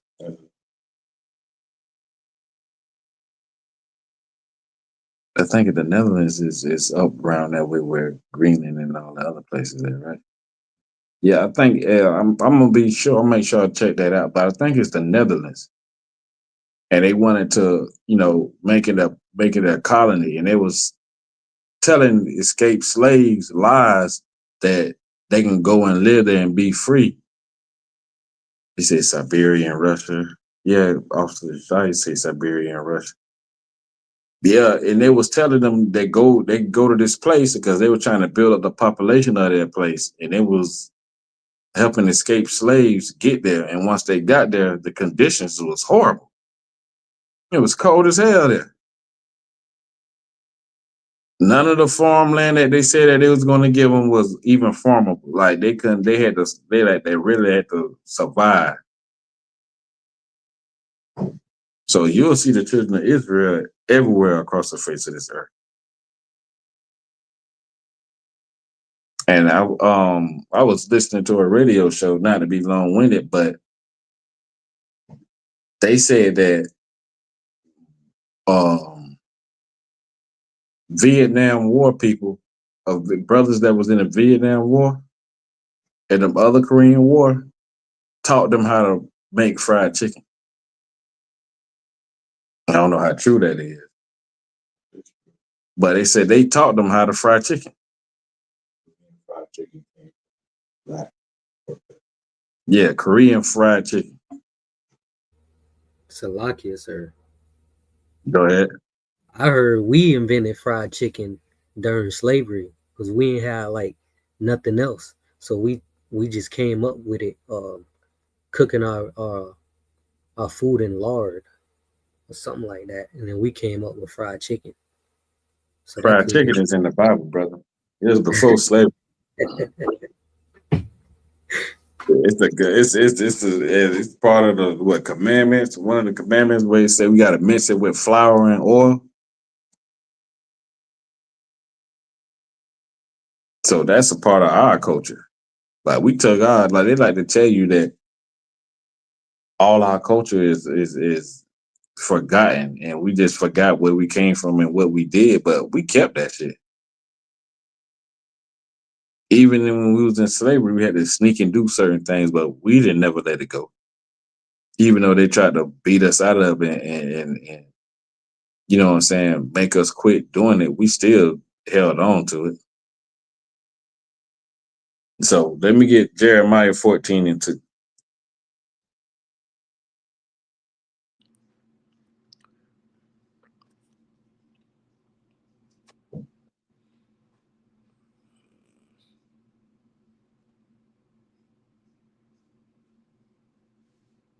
Anything you want to answer? Con all one. You got it? Con, sir. Go ahead with it. This is the book of Jeremiah, chapter 14 and verse 2. Judah mourneth. Judah mourning. Judah is one of the 12 sons of Israel, one of the 12 sons of Jacob. And it's saying that the so-called Black American is in mourning because of all the injustice, all the racism, all the unaliving, just the state of their whole living condition and existence is just horrible. So we're in mourning because we're being oppressed. Keep reading. And the gates thereof languish. And the protection. The people that's supposed to be over and watching us and making sure that we good, making sure that we're in, you know what I'm saying, in line with the Most High, making sure that the people have everything they need. The watchmen of the Blacks, Hispanics, and Native America, they language. They ain't there. They're worried about their own. They're worried about their own self. They're worried about their own plate and what they can get from the oppressor. You know what I'm saying? They're not worried about the conditions of the people. They only shows up when it benefits them. You know what I mean? And the gate is to protect something. If you build a gate around your house, you're trying to protect whatever is in your house. You're trying to protect whatever is outside the gate from coming in. Well, everything you know that the Judites, Judah, blacks, Hispanics, and they were blacks, so-called African Americans, they're in a state of mourning and they have no protection. None of the government officials, none of these so-called spiritual Negro leaders, definitely not the pastors. Nobody's protecting us. Go ahead. They are black unto the ground. They are what? They are black unto Who's the ground. they? Salakia. When it says they are black, who's the they? Salakia. Go ahead. It's Judah. Judah. Okay.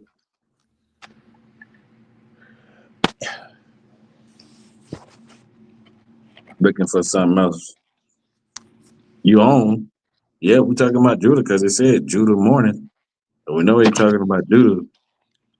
But when they said they are black, who is the they? Salakia. Go ahead. Talk about Israel as a whole. True, but I'm just kind of trying to put the spotlight on the they.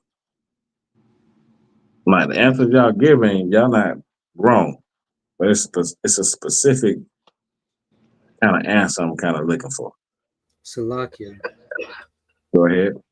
Would you be referring to the gates? No.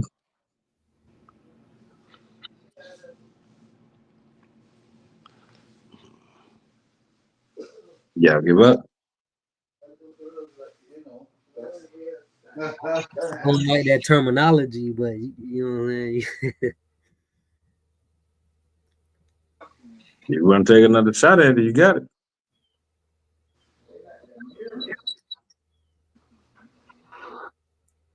That they are the people.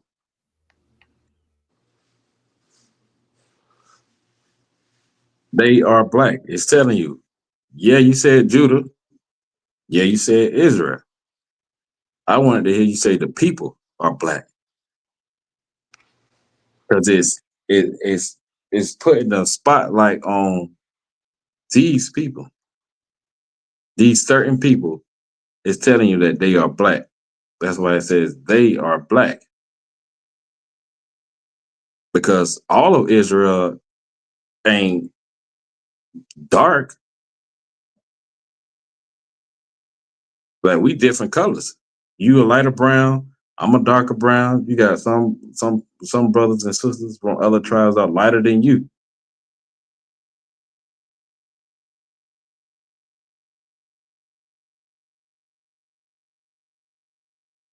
Who is Paul Humphrey?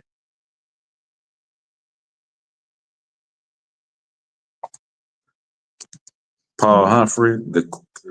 It says what was the question? The question was who are the they in Jeremiah 14:2 when it says they are black?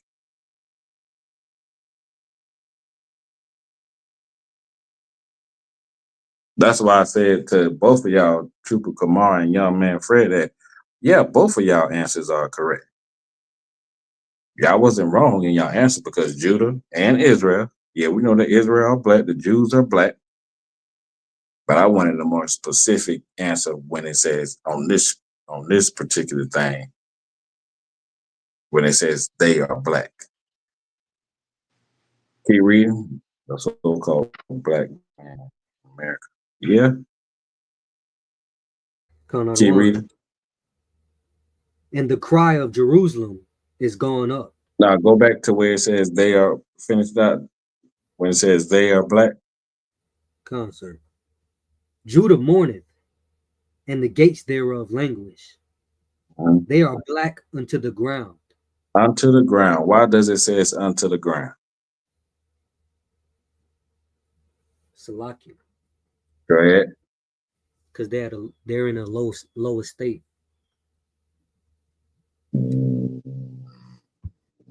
No, not really. We already established that they in a lower state when it says they are mourning and against thereof language.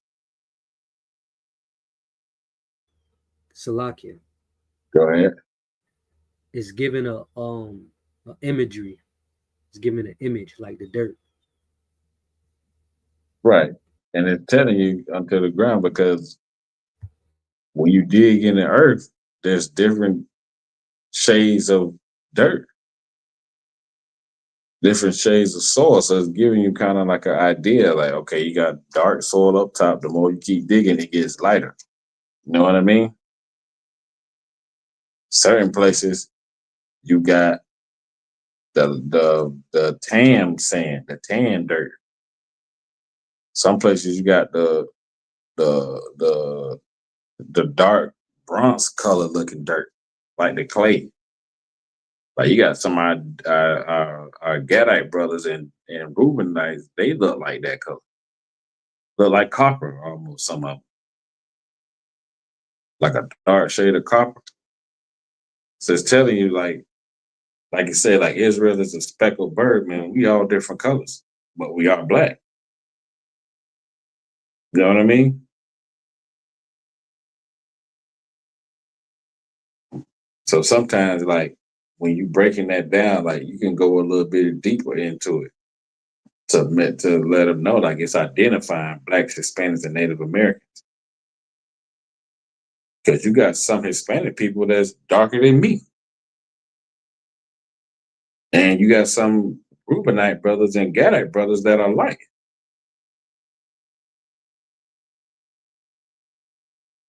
but none of them red like Esau.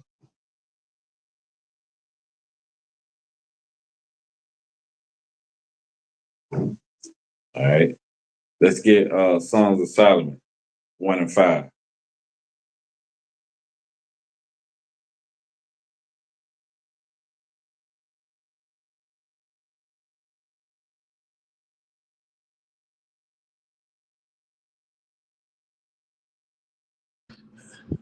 Oh God, I got it. Go ahead. It's the Song of Solomon, chapter 1, verse 5. I am black. I am what? I am black. He just bust out the gate and just saying, I am black. That's the first words that come out of his mouth, like, nigga, I'm black. This is Solomon, the son of King David.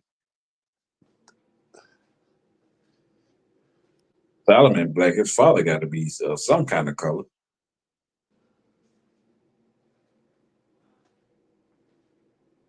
Go ahead. Oh God. but comely. but beautiful, but handsome.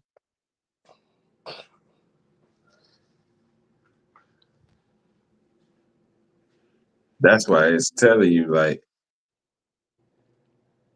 the people of Israel, the nation of Israel, is of color. They can't be them fake Jewish people.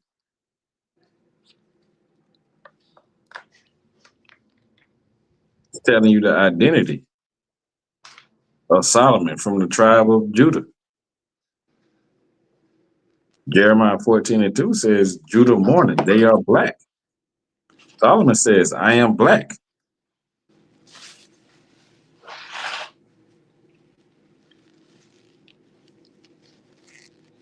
So it's telling you that color matters in the Bible. It's describing the children of Israel. They descendants are the same color as the Israelites up to date, the Judites,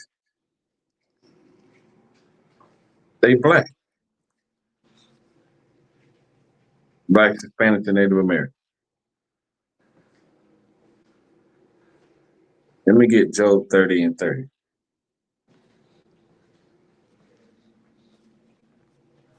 Come on, sir. Go ahead.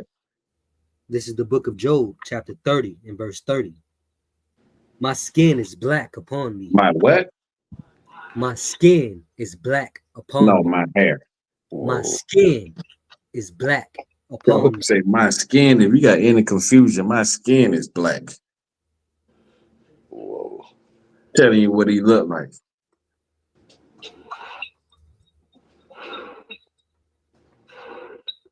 So you have no confusion. My skin is black, man. I'm black.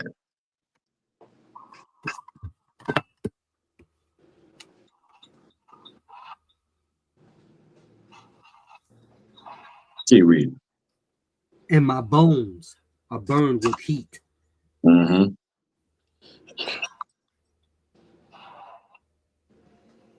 My skin is black. My bones are burnt with heat. A lot of people try to, if you get a real slick Christian, they try to tell you, well, that's he talking about his condition.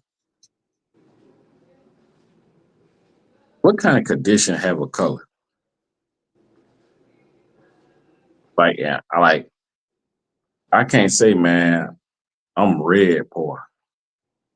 Like, you know what I'm saying? Or I'm green broke. Or I'm what you say? I'm pink rich. They say white people rich. Like, that's identifying something. That's like, you can't put that on somebody's condition. He telling you that his skin is black. That's important. Important enough for it to be in the scriptures.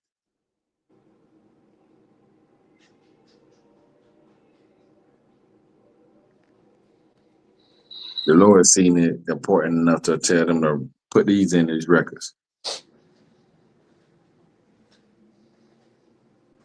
Is Job not an Israelite?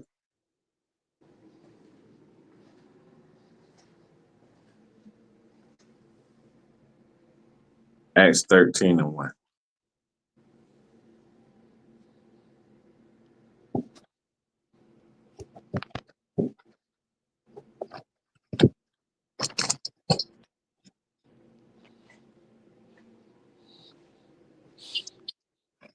It's a lot. Yeah, I got it. Go ahead. Go with Khan. It's the book of Acts, chapter 13, verse 1. Now there were in the church that was at Antioch certain prophets and teachers, as Barnabas and Simeon, that were called Niger. We're called Niger. That's the Latin word for dark, for black.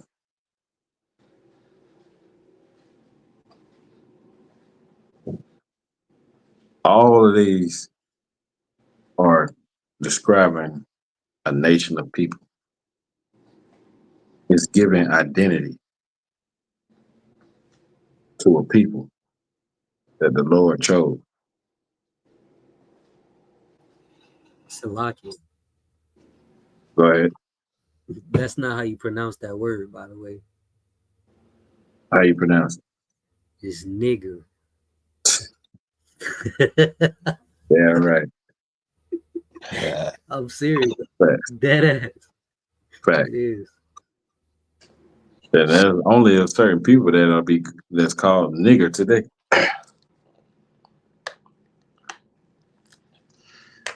Even Puerto Rican people call each other nigger. They say it more than Judites, I believe. Like they say it more than Judites. But they got that right. Mexican people got that right. Native Americans, if they choose to, they got that right.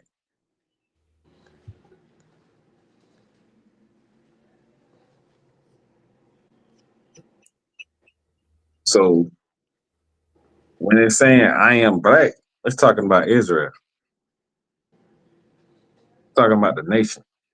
It's talking about God's chosen people.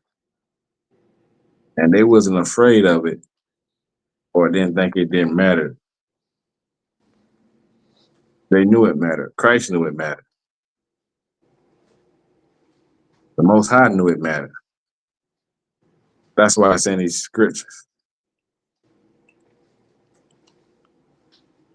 So knowing who you are and knowing that, the greatest God's chosen people are black are things that you gotta know. You must learn these things. It'll help you on your journey. It'll help you like figuring out what you're supposed to be doing, how you're supposed to be moving, what you need to be learning. Self-awareness. It'll build up confidence. Like knowing those two things, knowing these things, you got the secret weapon. I know it made me feel good knowing that I know that we are the Israelites. And the Israelites is black, Hispanic, the Native American, and Christ is a black man. The Most High is black. Me knowing all that helped me survive this evil kingdom.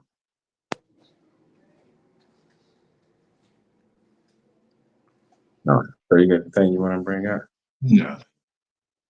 Oh, in the class. All right, so with that, man, I'm in the class. The water to everybody that joined in, that's online.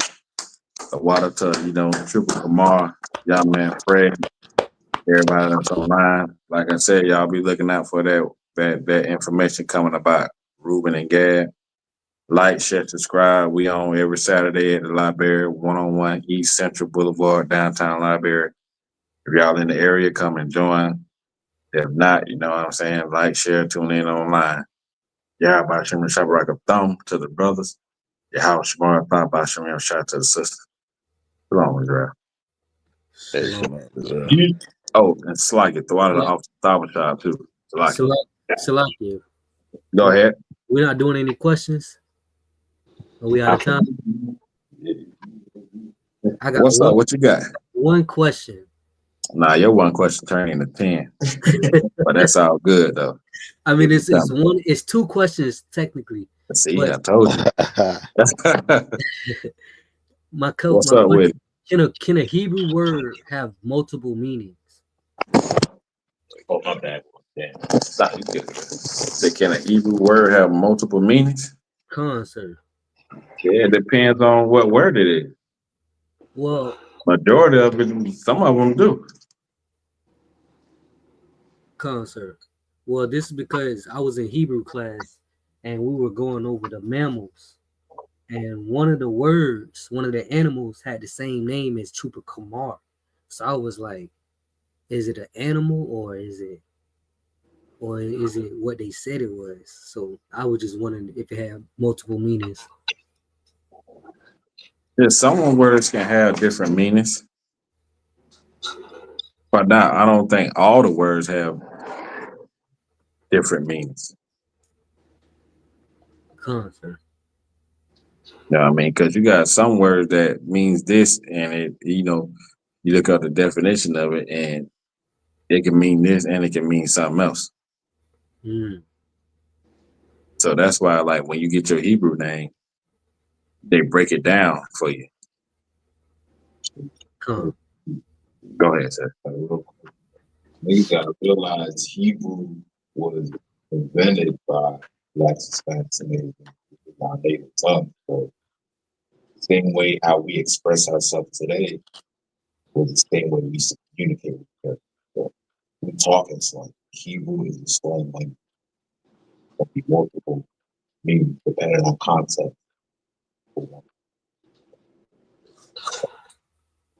You heard that? I heard the last little bit. I didn't hear what the last. I didn't hear the last part. Something about concept. No, he said that Hebrew was invented by blacks, Hispanics, and Native Americans. Con. It's slang made into a language. Con. So how we express ourselves, it can have two meanings. You know what I mean?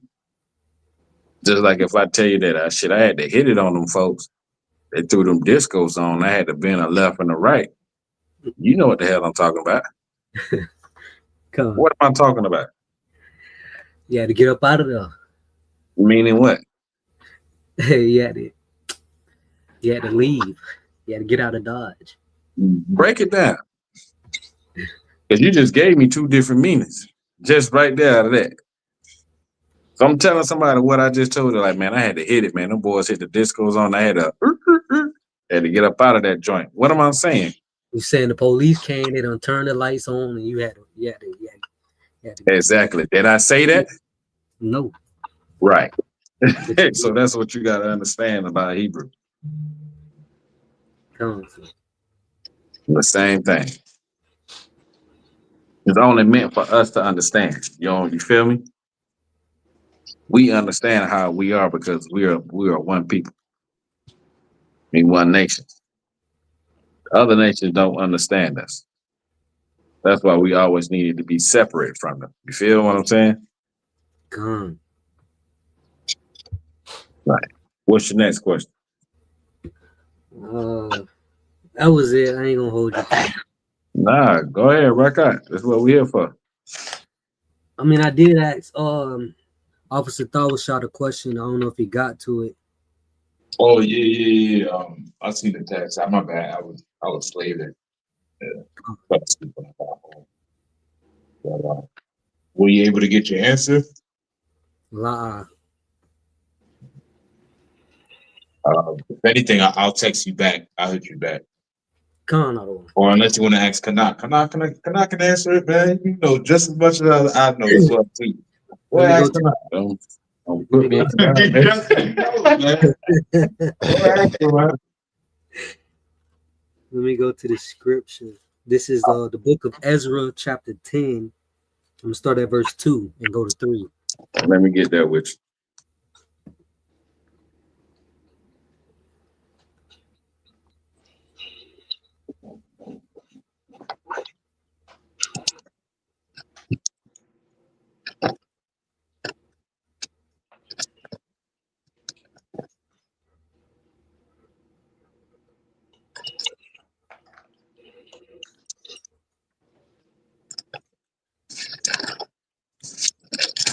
Lakia, I want to know, Kamar know what the other meaning of his name is.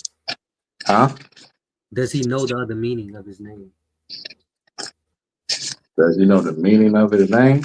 Like the other meaning. Like if there's two meanings, does he know the other meaning? Go ahead. You say you got it in Ezra what? This is book of Ezra, chapter 10 and verse 2.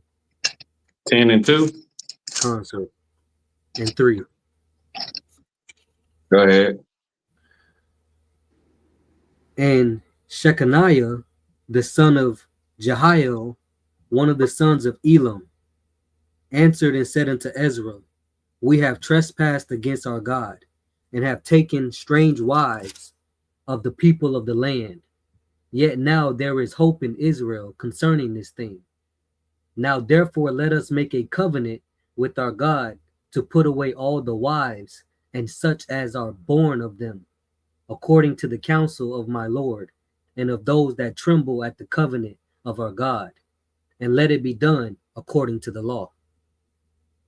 What's your question? So my question is, was that just back then, or does that still apply to today? Because it seems like they getting it out of the law. And it is also a covenant between them, but at the same time they're getting it out the law. So my question is does that apply to today? Like putting away your strange wife and your strange children. Donnie, you can't put away your wife. This was when, we was in captivity and we were coming back to Jerusalem. Mm-hmm. And they had married the Moabites, and they stopped practicing the culture of Israel. Is this when that time, or I'm thinking about Nehemiah? Like I said, Israel, what captivity Israel was? Babylon, Persian, Persian. Say, yeah, Persian. It was in a Persian captivity. You know what I'm saying? And they just started doing it. They did this same thing in Nehemiah. Nehemiah time, it was the Moabite captivity, where they were speaking Moabite, they weren't even speaking Hebrew no more. They gave their children Hebrew, Moabite names. They was doing all the covenants. So what it was called, it was like putting them away. It was like not as the same as you thinking about today, like putting away, because you got to remember, if you have a child by a Moabite woman, your child is still a Gethite. Just his mother is not a Gethite. You know what I mean? So when it says according to the counsel of the Lord, do you go to counsel? They probably went to Ezra, and according to the law, that's how they did it. They didn't just like leave them off or leave them somewhere. They made, probably made, accommodations for them to be set somewhere else. Because remember, they can't come into the congregation. They can't come to none of the feast days, the high holidays. They can't do none of that. And so what they did, they probably put them to the side, or put them, make sure they were straight, and start coming back to, Israelite customs, meaning marry an Israelite woman of their tribe or something like that, learning their history all over again, according to the law and the commandment of the Lord. You know what I'm saying? That's why I said, let it be done according to the law. Sir. Salakia, that reminds me of one more question. Go ahead. You need to come in class early enough when it first starts. And I'm not saying you wrong for asking your questions, but these questions that probably need to be asked in the beginning of the class. Somebody might have a lot of questions. Sir. You know what I'm saying? I'm normally in class in the beginning. Yeah. That's the time for to ask questions. But it's never a right and wrong time to ask your questions. Just understand that part too. You feel me? All right, no sweat. Go ahead. I don't know if this is even relevant to today, but in the book of the law, it says that we should dwell in booths. Like that was according to the law. And I looked up what booths is. I guess it's like a tent. So does it really matter if we're like in a house or I know it may sound like a crazy question, but I'm wondering what is that exactly? Why would they put that was during the feast of what is that when we dwelling in the booth? We went outside. Feast of Tabernacle. Like the Lord, but what was going on at that time was we was already in the land and we was getting lazy and fat. Like, you know what I'm saying? We weren't remembering the struggles and the things that we had to do to get there. So just to keep us humble, and keep us grounded and level. We had a feast that helped us remember that. So you would go back to, um, dwelling in tents. Because we dwelled in tents in the wilderness for 40 years. Come on. You know what I'm saying? Now you living in a big house and all this and that. You forgetting where you came from in the struggle. And that's easily for you to forget who you are and what you're supposed to be doing. Because you'll start acting like a rich person. You know what I'm saying? Looking down on people that don't have as much when you didn't have as much. So to bring you back down to reality, to bring you back grounded, we got a whole feast about that. Some people go in their backyard and do it. You know what I'm saying? They got their house, but go sleep outside in the tent for a couple of days or go camping. You know what I mean? So Just to, stay grounded, stay rooted in this thing. You feel what I'm saying? Because you getting used to air conditioning, used to flicking lights when you want to. You used to warming up food when you ain't got to cook and prepare shit no more. You know what I'm saying? come on, sir. When you go and dwell in that tent for them 2 nights, 3 nights, or whatever, however long you do it, it'll humble you. That's what it's all about. Keeping Israel humble. I think that'll be cool, man, to make some booths. Honestly, that'll be pretty sweet if we knew how to do that. Yeah, the Feast of Tabernacle last time, then they go into the castle. That was the Tabernacle. That was Feast of Tabernacle, wasn't it? When they went to Europe. This is So that one, I know Delaware recently had like a camping. Oh yeah, when General Q was there. Yeah. General Q, they had that joint. I remember the castle. I forgot what piece. Yeah, I think it was Feast of Dedicated, Feast of Tabernacle. That was what, 2023? Yeah, that was wild. Yeah. Shit, the general, they slept in King James castle. oh wow, that's crazy. At the feast there. That's what's up. So, yeah, that's what it's all about, man. Just staying grounded, man, because Israel can forget sometimes. Like, you know what I'm saying? We've been down so long to that's what pitting us against each other. Like we've been down so long, like you having something to make you be like, oh, I got it and you don't, so I'm better than you. That's what the oppressor like to keep up. Like he like to keep up skirmishes and, you know what I'm saying, difference between us when we're the same. Mm. Like, you might got more than me, but you ain't got more than everybody.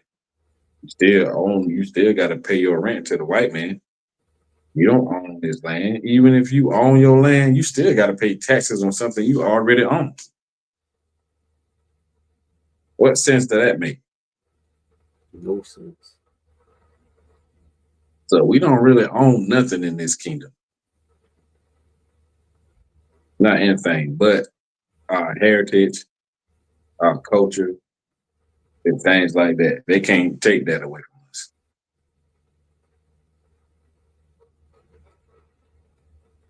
You feel me? But everything that, he issue out, he can always take it back.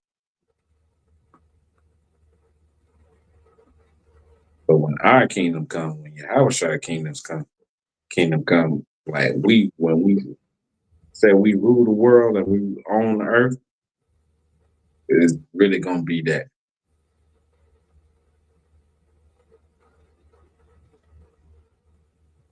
Get it? Khan or the one. That answered your question?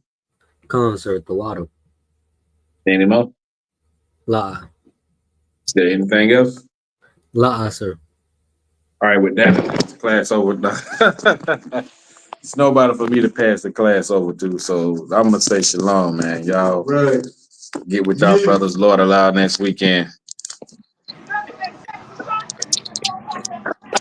Shalom, y'all. Shalom, my God. Shalom, Lord Christ.